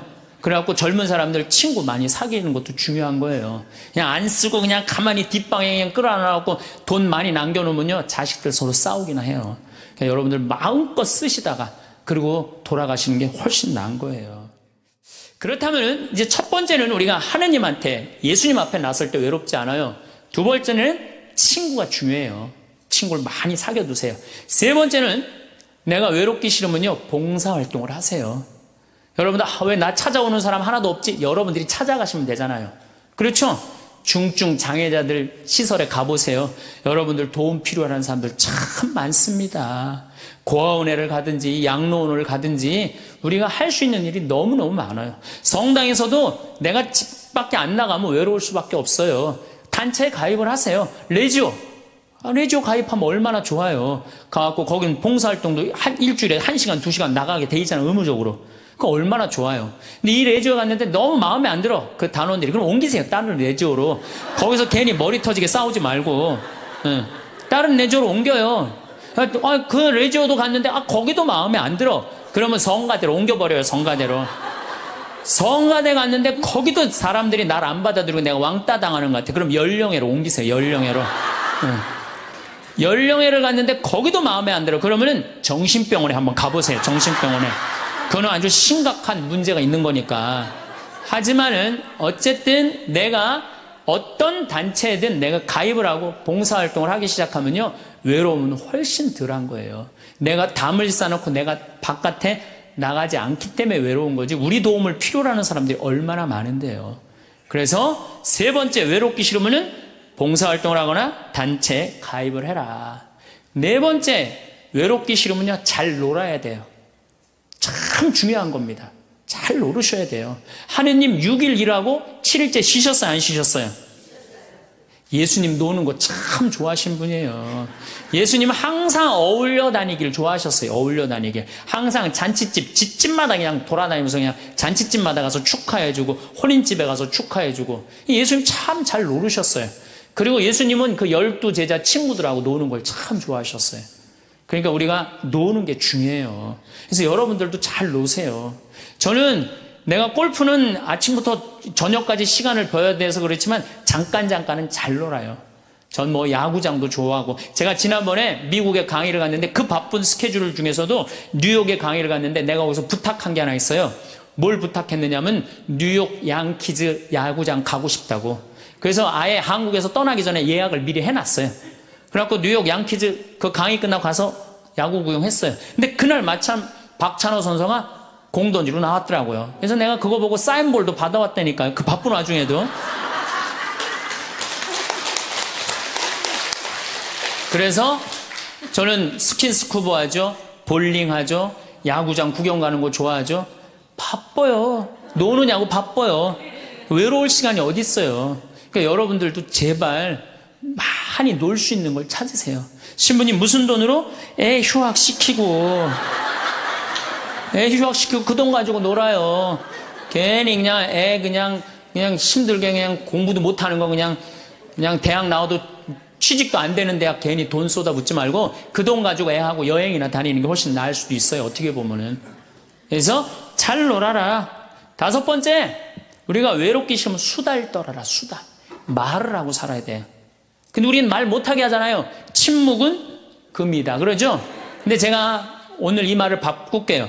침묵은 우울증으로 가는 지름길이다. 사람은요, 속에 있는 얘기를 하고 살아야 돼요. 이걸 자꾸 쌓아놓으면요, 우울증에 걸려요. 우울증에. 그래서 내가 본당 신부할 때 교우들이 모여갖고 수다 떨 때 누구 수다 떠는 게 제일 좋아요? 본당 신부 흉 보는 게 제일 좋잖아요. 막 나 흉 보다가 걸려도 난 뭐라고 안 그래요. 왜냐하면 사람은요, 다 뒷담화 까게 돼 있거든요. 네. 누구래도. 그럼 그거 뭐 노할 필요가 뭐 있어요? 그냥 걸려도 내가 계속 수다 떨으라고 그래. 그럼 우리는 누구 수다 떨면서 살아요? 주교님 욕면서 살아요. 주교님 수다 떨면서. 우리 요새 우리 주교님은 그냥 너무 좋으시고 착하셔갖고 별로 수다 떨 일이 없어갖고 별로 재미가 없지만은 그래도 이 사람은요, 말을 하고 살아야 돼요. 말을 하고.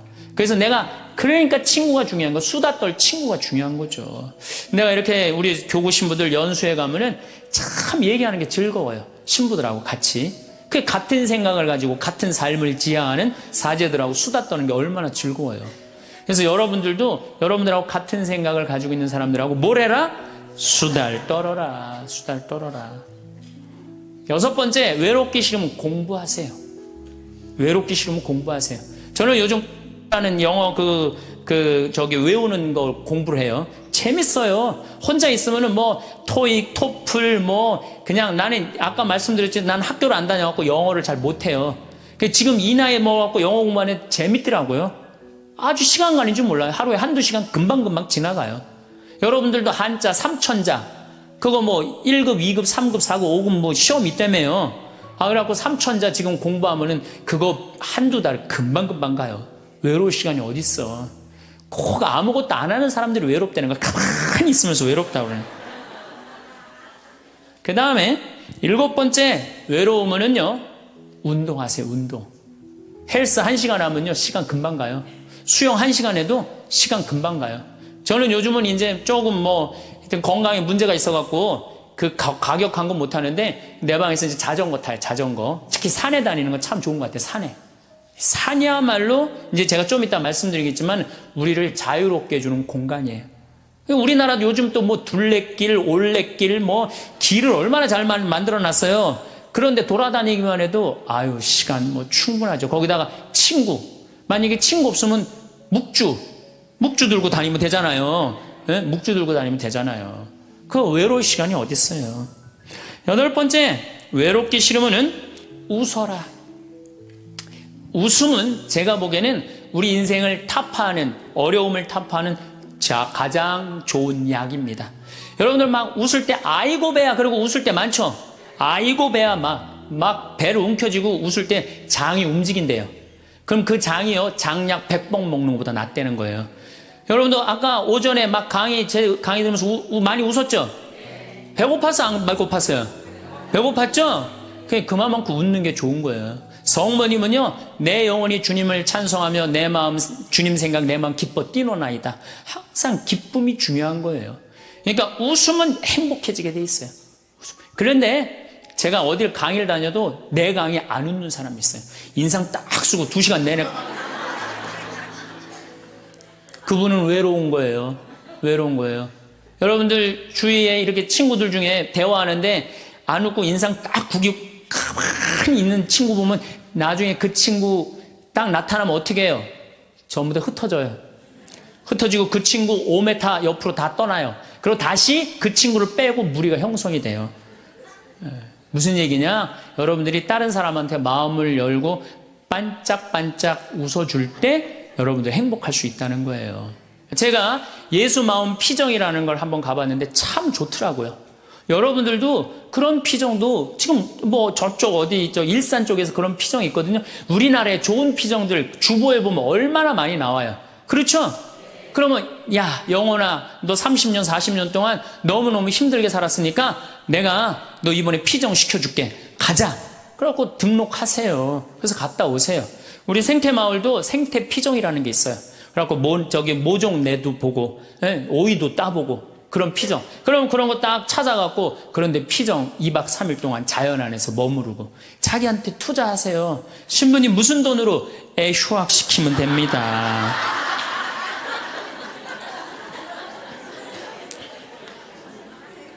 열 번째, 제일 중요합니다. 계속 중요하죠. 열 번째, 외로움을 즐길 줄 알아야 돼요.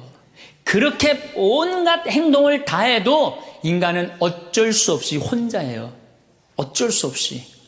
내가 아무리 많은 사람 속에 있어도 혼자 있는 시간은 그건 어쩔 수 없어요. 그렇죠? 그러면 그 혼자 있는 시간을 자기가 즐길 줄 알아야 돼. 그걸 막 어떻게 주체를 못하면 안 되고 혼자 있는 걸 즐길 줄 알아야 돼. 이 혼자 있는 걸 즐길 줄 아는 분이 누구였느냐면 예수님이에요. 예수님. 예수님 철저하게 외로움을 즐길 줄 아십니다.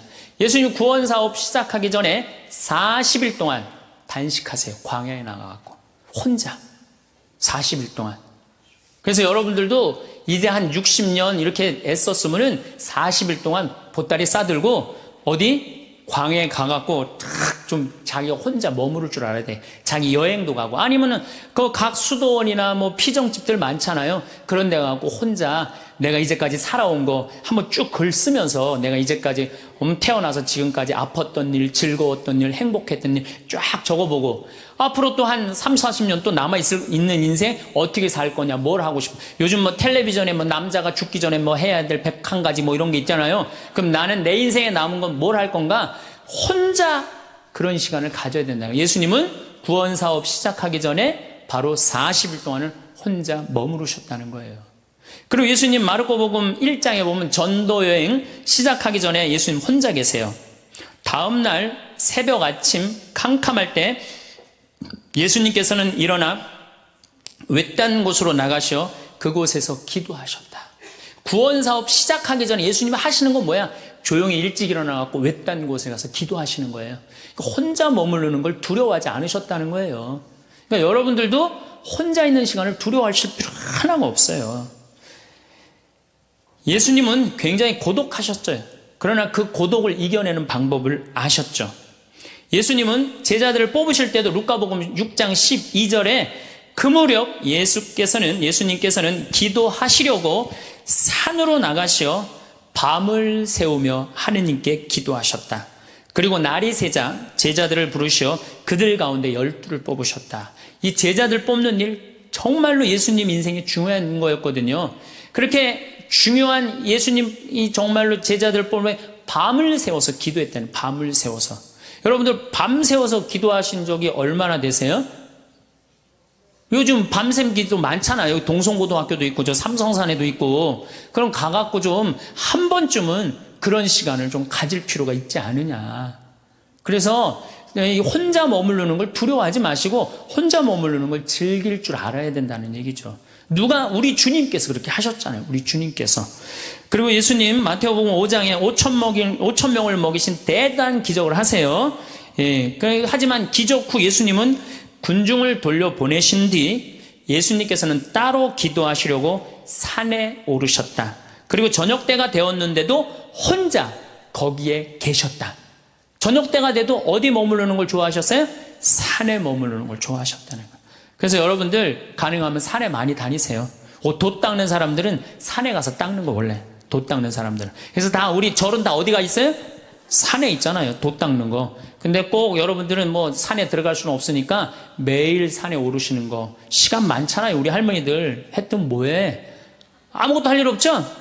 네. 그래갖고 우리 할머니들 나한테 그런 소리 하는 할머니들 많아요. 신부님 잠이 안 와요. 당연히 잠이 안 오죠. 아침에 일어나고 그냥 하루 종일 쭈그리 앉아갖고 텔레비전만 계속 한 번도 안 움직이고 텔레비전 계속 보고 있는데 잠이 오겠어요?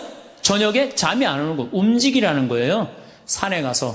관악산. 이거 가깝잖아요. 관악산에 올라가고 꼭대기에 올라가고 그 밥도 공짜로 주잖아요. 절에서. 네. 딱 거기 올라갔다 내려 외로울 시간이 어디 있어요. 저는 제가 강원도 평창 생태마을에 들어가서 산 지 6년 돼. 6년이 되는데 사실은 신부는 본당 신부가 최고 행복해요. 제일 행복해요. 그런데 딱 저녁에 뭐 피정을 많이 오지만은 딱 저녁 강의 미사 딱 끝나고 나면 저녁 먹고부터는 아무도 나 찾아오는 사람 없어요.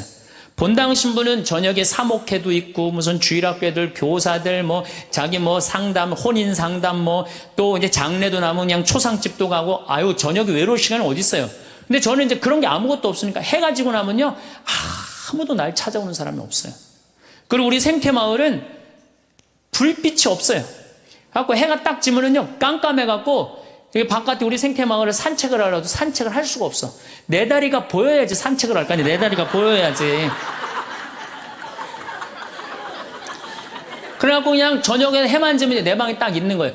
처음 한 3개월, 5개월은 힘들더라고요. 혼자 있는 게. 그런데 그게 이제 훈련을 하기 시작했어요. 혼자 있는 시간. 저녁 시간, 운동. 제가 운동하는 거 좋아하니까 운동하고. 그 다음에 저녁 시간 혼자 글도 쓰고. 그래서 책도 2권 썼잖아요. 네, 글도 쓰고. 그 다음에 제가 야구 구경 좋아하니까 텔레비에서 야구 구경도 하고. 성서, 강의 준비. 강의가 너무 많으니까 강의 준비도 하고. 그러니까 저녁에 딱 해가 지면은 이제는 저녁 시간이 나한테 너무 행복한 시간이에요. 혼자 있는 시간이 너무너무 좋은 거예요. 그래서 1년 365일 거의 저 혼자 있거든요. 너무너무 그 시간이 좋은 거예요. 저녁 시간. 야, 강의 끝나면 나 이제 저녁 먹으면 내 방에서 혼자 있을 수 있다. 신나는 거예요. 그리고 또 반욕 있잖아요. 반식욕도 하고 그냥 내 사정 안에 아무도 없으니까 그냥 빨개 벗고 탁 반식욕 쫙 하면 그냥 그리고 그냥 거기서 샤워하면서 음악도 듣고 혼자 있는 시간이 참 좋더라고요. 그런 혼자 있는 걸 두려워하면 어떻게 하겠어요?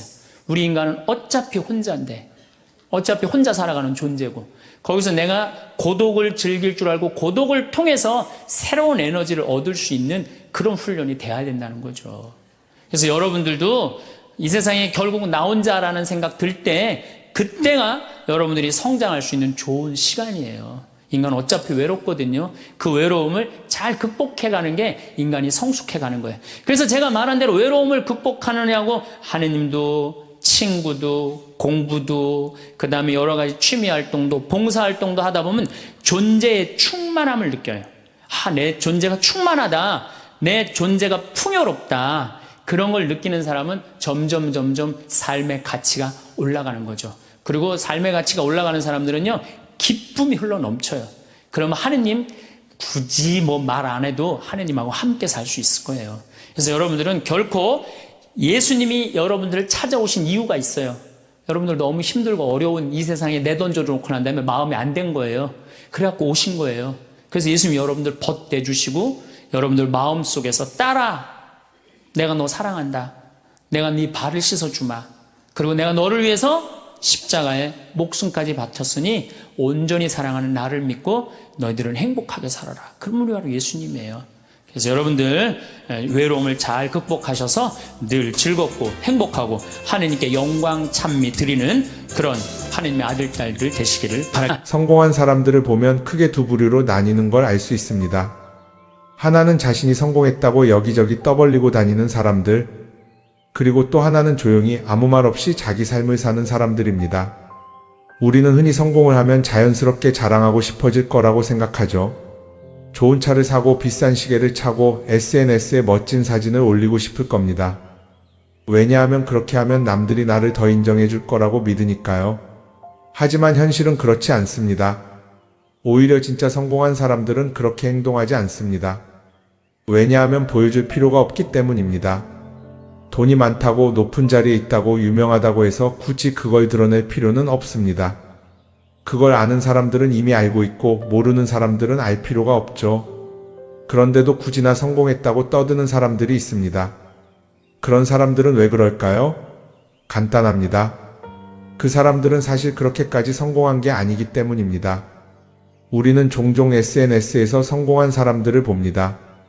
해외여행을 가고 고급 레스토랑에서 밥을 먹고 멋진 차를 타고 다니는 모습? 그런데 가만히 보면 그런 걸 보여주는 사람들은 언제나 뭔가를 팔고 있습니다.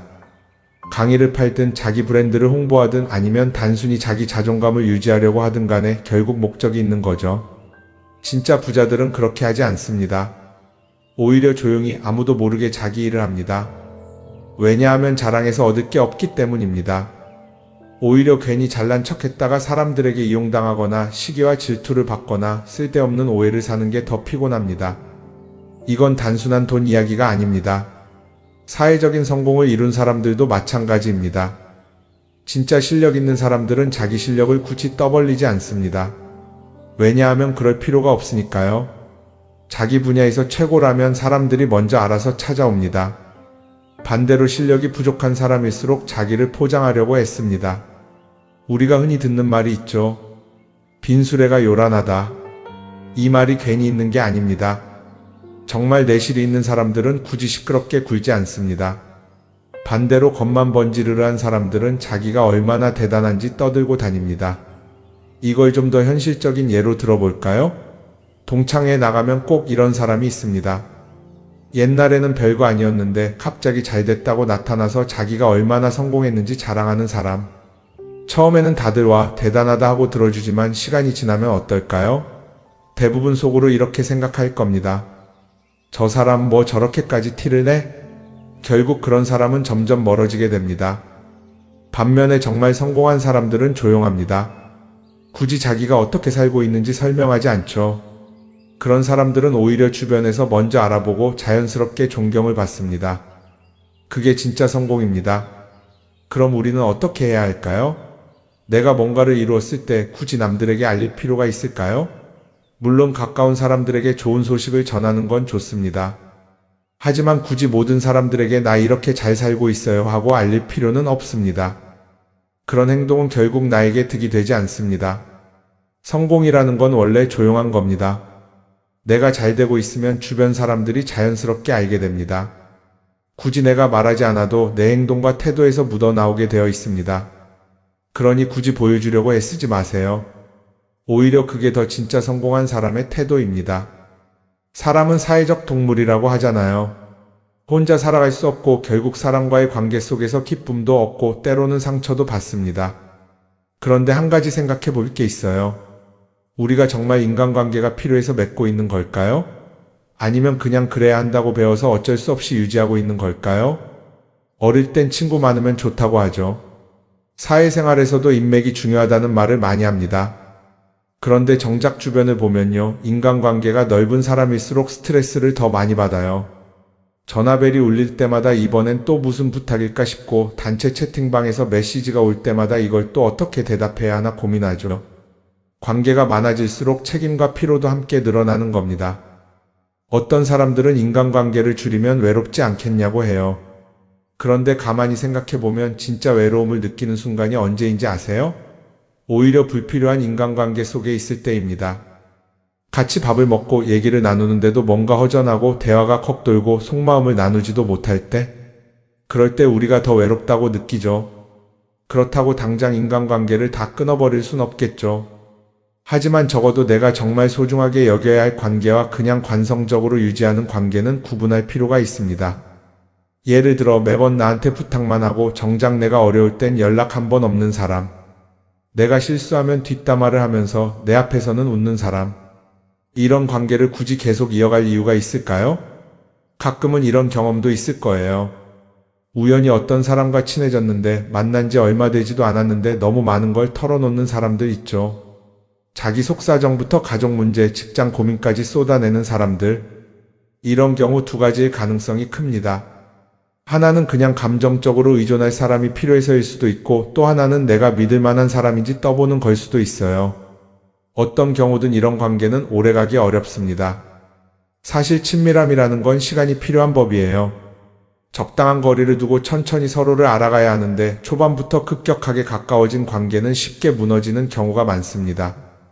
처음엔 친하다고 생각했는데 어느 순간 사소한 일로 틀어지고 결국 남보다 못한 사이가 되는 거죠. 그러면 인간관계를 어떻게 해야 할까요? 답은 간단합니다. 억지로 맺지 말고 굳이 유지하려고도 하지 않는 거예요. 내가 편한 관계라면 자연스럽게 이어질 것이고 그렇지 않다면 서서히 멀어질 겁니다. 그리고 그걸 억지로 붙잡지 않아도 괜찮습니다. 관계를 유지하는데 에너지를 쓰기보다는 정말 소중한 관계에 집중하는 게 더 낫지 않을까요? 어떤 사람은 내가 인간관계를 줄이면 나중에 나 혼자 남는 거 아니냐 걱정하기도 해요. 그런데 생각해보면요. 진짜 나를 위하는 사람은 많지 않아요. 인간관계를 줄인다고 해서 완전히 혼자가 되는 게 아닙니다. 오히려 불필요한 관계를 정리하고 나면 남아있는 관계들이 더 단단해지고 가치 있게 느껴질 겁니다. 예전엔 인맥이 자산이라는 말을 많이 했어요. 그런데 요즘은 꼭 그렇지도 않죠. 오히려 불필요한 인간관계가 많으면 그게 짐이 될 수도 있어요. 적당한 거리, 적당한 선. 이걸 잘 지키는 게 결국엔 가장 편한 인간관계를 유지하는 방법 아닐까요? 한번 곰곰이 생각해 보세요. 지금 내 주변에 있는 사람들 중에서 내가 정말 편하게 만날 수 있는 사람이 몇 명이나 되는지, 내가 억지로 맞춰주고 있는 관계는 없는지. 관계를 줄이면요, 외로워지는 게 아니라 오히려 더 자유로워집니다. 그리고 자유로워진 만큼 내 인생에서 정말 중요한 것에 집중할 수 있게 됩니다. 인간관계 너무 많은 걸 신경 쓰다 보면 정작 중요한 걸 놓칠 수 있어요. 그러니까 이제는 한 번쯤 정리해보는 것도 나쁘지 않을 겁니다. 사람들이 돈을 많이 벌고 싶어 하는 이유가 뭘까요? 단순히 돈이 많으면 좋으니까? 물론 그것도 있겠지만 사실 돈을 원하는 진짜 이유는 더 나은 삶을 살기 위해서겠죠. 그런데 문제는 돈을 많이 번다고 해서 반드시 삶이 나아지는 건 아니라는 겁니다. 오히려 더 많이 벌수록 더 많이 쓰게 되는 경우가 많아요. 가끔 이런 생각해 본 적 없으세요? 예전에는 돈이 지금보다 훨씬 적었는데 이상하게 그때가 더 여유로웠던 것 같다. 왜 그럴까요? 사실 우리가 원하는 건 돈 그 자체가 아니라 돈을 통해 얻을 수 있는 자유인데 돈을 벌면 벌수록 그 자유를 잃어버리는 경우가 많아요. 더 좋은 차, 더 좋은 집, 더 좋은 옷을 사면서 점점 더 많은 돈이 필요해지고 결국엔 돈을 벌기 위해 또다시 일해야 하는 악순환에 빠지게 되는 거죠.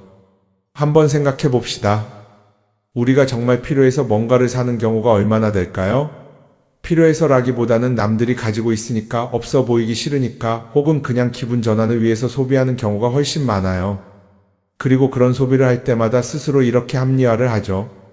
이 정도는 나를 위한 투자야. 그런데 가만히 보면 그 소비가 진짜 나를 위한 소비인지 아니면 그냥 사회가 만든 기준에 끌려가고 있는 건지 헷갈릴 때가 많습니다. 예를 들어 예전에는 스마트폰 하나면 충분했는데 이제는 스마트워치도 있어야 하고 무선 이어폰도 필요하고 태블릿도 있어야 할 것 같고 하나를 사면 또 다른 무언가가 필요해지는 시기예요. 사실 이건 우리가 그렇게 만들어진 겁니다. 광고도 그렇고 SNS도 그렇고 자꾸 우리에게 이렇게 말하죠. 이걸 사야 더 행복해질 수 있어요. 그런데 정작 그걸 사고 나면 어때요? 처음 며칠은 좋죠. 그런데 시간이 지나면 또 다른 걸 사고 싶어져요. 왜냐하면 물건이 우리를 오래 행복하게 만들어주지는 않거든요. 특히 요즘은 SNS가 이런 소비 심리를 더 부추기는 것 같아요. 예전에는 친구들끼리 만나서 나 새로 샀어 하고 자랑하는 게 전부였는데 이제는 SNS에 올리면서 전 세계 사람들에게 보여주잖아요. 그러다 보니까 남들도 다 뭔가를 사서 올리고 나도 따라해야 할 것 같은 기분이 드는 거예요. 그런데 중요한 건 그 사람들도 사실은 나와 똑같은 기분이라는 겁니다. 내가 남을 부러워하는 만큼 나도 누군가에게 부러움을 사려고 애쓰고 있는 거죠. 결국 끝없는 비교와 소비 속에서 진짜 중요한 걸 놓치게 되는 겁니다. 한번 이렇게 생각해보면 어떨까요?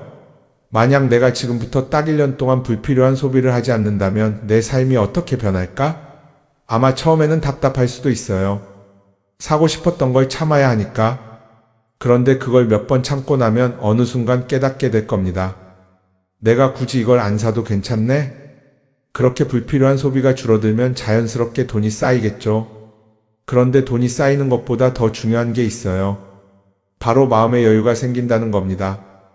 돈을 쓰지 않는다고 해서 불행해지는 게 아니라 오히려 소비로부터 자유로워지면서 진짜 행복을 찾을 수 있어요. 물론 이걸 실천하는 게 쉽지는 않겠죠. 우리 주변에는 소비를 부추기는 것들이 너무 많으니까요. 하지만 적어도 이런 건 해볼 수 있습니다. 뭔가를 사고 싶을 때 한 번만 스스로에게 물어보는 거예요. 이게 정말 나한테 필요한 걸까? 아니면 그냥 순간적인 욕심일까? 만약 그 질문을 던졌을 때 5초 안에 당연히 필요하지 라는 답이 나오지 않는다면 사실 그건 없어도 되는 물건일 가능성이 큽니다. 정말 필요한 건 고민할 필요도 없이 바로 떠오르거든요. 그러니까 이제는 한 번쯤 생각해 봐야 할 것 같아요. 나는 지금 내가 원하는 삶을 살고 있는 걸까? 아니면 남들이 만든 기준에 맞추기 위해 내 시간을 팔고 있는 걸까? 소비를 줄인다는 건 단순히 돈을 아끼는 게 아닙니다. 그건 결국 내 삶의 선택권을 되찾는 일이거든요. 돈을 많이 버는 것도 중요하지만 더 중요한 건 그 돈을 어떻게 쓰느냐입니다. 그리고 때로는 아무것도 사지 않는 게 최고의 선택일 수도 있어요. 우리는 요즘 SNS 없이 사는 게 거의 불가능한 시대에 살고 있죠. 아침에 눈 뜨자마자 휴대폰을 확인하고 출근길에도 SNS를 보고 잠들기 전까지도 계속 들여다봅니다. 그러면서 남들이 어떻게 사는지 보고 나도 모르게 비교하게 되고 때로는 초조해지기도 하죠. SNS에 올라오는 사진들 한번 보세요. 맛집에서 멋진 음식을 먹고 해외여행을 다니고 좋은 옷을 입고 성공한 삶을 사는 사람들. 그런데 가만히 보면 이 사람들이 정말 행복해서 저런 사진을 올리는 걸까요? 아니면 그냥 행복해 보이고 싶은 걸까요? 실제로 SNS에 가장 많이 올라오는 사진이 뭔지 아세요? 남들이 부러워할 만한 순간들입니다. 집에서 편하게 쉬고 있는 모습이나 출근길에 지친 얼굴, 어제 먹다 남은 배달 음식 사진 같은 건 잘 안 올리죠. 대신 멋진 레스토랑, 명품 가방, 고급 호텔 같은 것들이 올라옵니다. 왜 그럴까요? 결국 SNS는 보여주기 위한 공간이기 때문입니다. 여기서 중요한 게 있어요. 우리가 SNS에서 보는 건 그 사람의 삶 전체가 아니라 편집된 일부 장면이라는 겁니다. SNS는 마치 한 편의 다큐멘터리나 영화처럼 잘 꾸며진 장면들만 보여줍니다. 그런데도 우리는 그걸 보면서 아, 저 사람은 나보다 더 행복하구나 하고 착각하죠. 예를 들어 SNS에서 한 친구가 해외여행을 가서 아름다운 풍경을 찍어 올렸다고 해볼게요. 우리는 그걸 보면서 부럽다, 나도 저렇게 살고 싶다라고 생각하겠죠. 그런데 정작 그 친구는 사진을 찍고 나서도 일 때문에 스트레스를 받고 있을 수도 있고 여행 비용을 감당하느라 카드가 걱정을 하고 있을 수도 있습니다. 그 부분은 우리는 알 수가 없죠. 그런데 문제는 이렇게 남들과 비교하는 습관이 쌓이면 결국 내 삶이 초라하게 느껴진다는 겁니다. 원래는 그냥 조용히 살아도 괜찮았는데 SNS를 보고 나면 나만 뒤처지는 것 같고 뭔가를 더 해야 할 것 같고 괜히 불안해지죠. SNS는 기본적으로 사람들의 비교 심리를 자극합니다. 남들이 가진 걸 나도 갖고 싶게 만들고 남들이 하는 걸 나도 해야 할 것 같은 기분이 들게 만들죠. 그러다 보니 필요하지도 않은 걸 사게 되고 무리해서라도 화려한 곳에 가게 되고 남들에게 보여주기 위해 사는 삶을 살게 됩니다. 그럼 어떻게 해야 할까요? 사실 정답은 간단합니다. SNS에서 보이는 것들을 곧이곧대로 믿지 않는 것입니다. 그리고 더 중요한 건 남과 비교하는 걸 멈추는 것이에요. 어떤 사람이 비싼 차를 타고 다닌다고 해서 그 사람이 꼭 행복한 건 아닙니다. 좋은 차를 타고 다니지만 밤마다 사업 걱정에 잠 못 이루는 사람도 많아요. 반대로 대중교통을 이용하지만 마음 편하게 사는 사람도 있죠. 결국 행복은 보이는 것이 아니라 느끼는 것입니다. SNS를 덜 보면 덜 불행해진다는 연구 결과도 있어요. 하루 종일 남의 삶을 보면서 비교하는 시간을 줄이면 내 삶에 집중할 수 있는 시간이 많아지는 겁니다. SNS를 완전히 끊을 필요는 없지만 최소한 그 안에 있는 것들이 전부 진짜라고 생각하지 않는 태도는 필요합니다. 우리는 누구나 자신만의 속도로 살아가고 있어요. 남들은 남들대로 사는 거고 나는 나대로 살면 됩니다. SNS에서 남들의 화려한 모습을 볼 때마다 한 번쯤 이렇게 생각해 보세요. 이건 그 사람이 보여주고 싶은 삶일 뿐이다. 그러면 조금은 편해질 겁니다. 사람들은 다들 자기 인생을 살아간다고 생각하죠. 그런데 가만 보면 정말 자기 인생을 사는 사람이 얼마나 될까요? 많은 사람들이 사실은 남이 만들어 놓은 기준에 맞춰서 살고 있어요.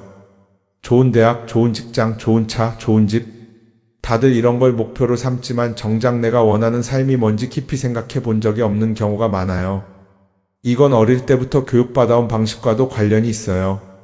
우리는 어릴 때부터 이렇게 살아야 한다는 틀 안에서 자라죠. 공부 열심히 해서 좋은 성적을 받아야 하고 좋은 직장을 가져야 하고 결혼도 적당한 때에 해야 하고 마치 인생이 정해진 수순이라도 있는 것처럼요.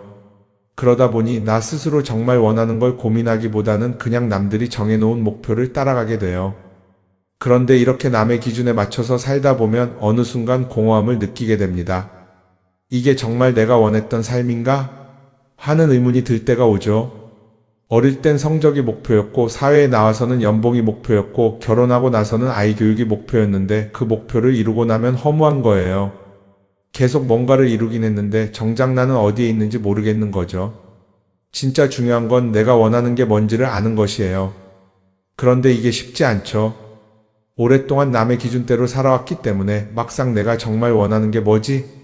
하고 물어보면 선뜻 대답하기 어려운 경우가 많아요. 하지만 이 질문을 하지 않으면 우리는 평생 남이 정한 기준 속에서 살게 됩니다.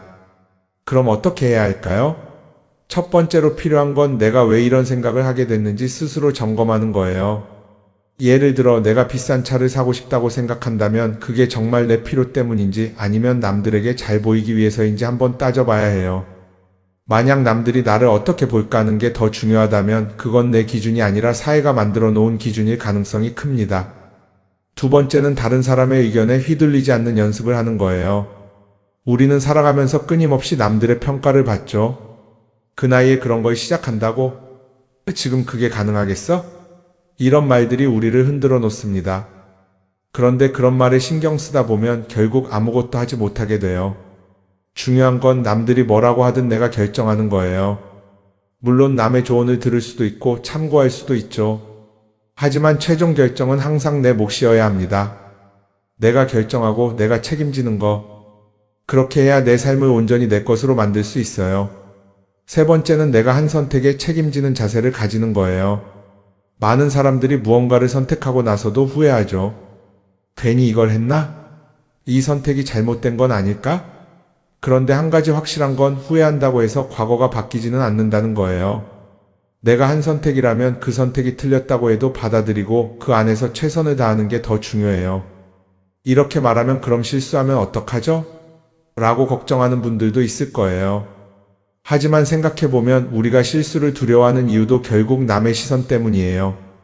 내가 실패하면 남들이 날 어떻게 볼까? 이런 걱정이 더 크죠. 그런데 남들은 생각보다 우리한테 관심이 없어요.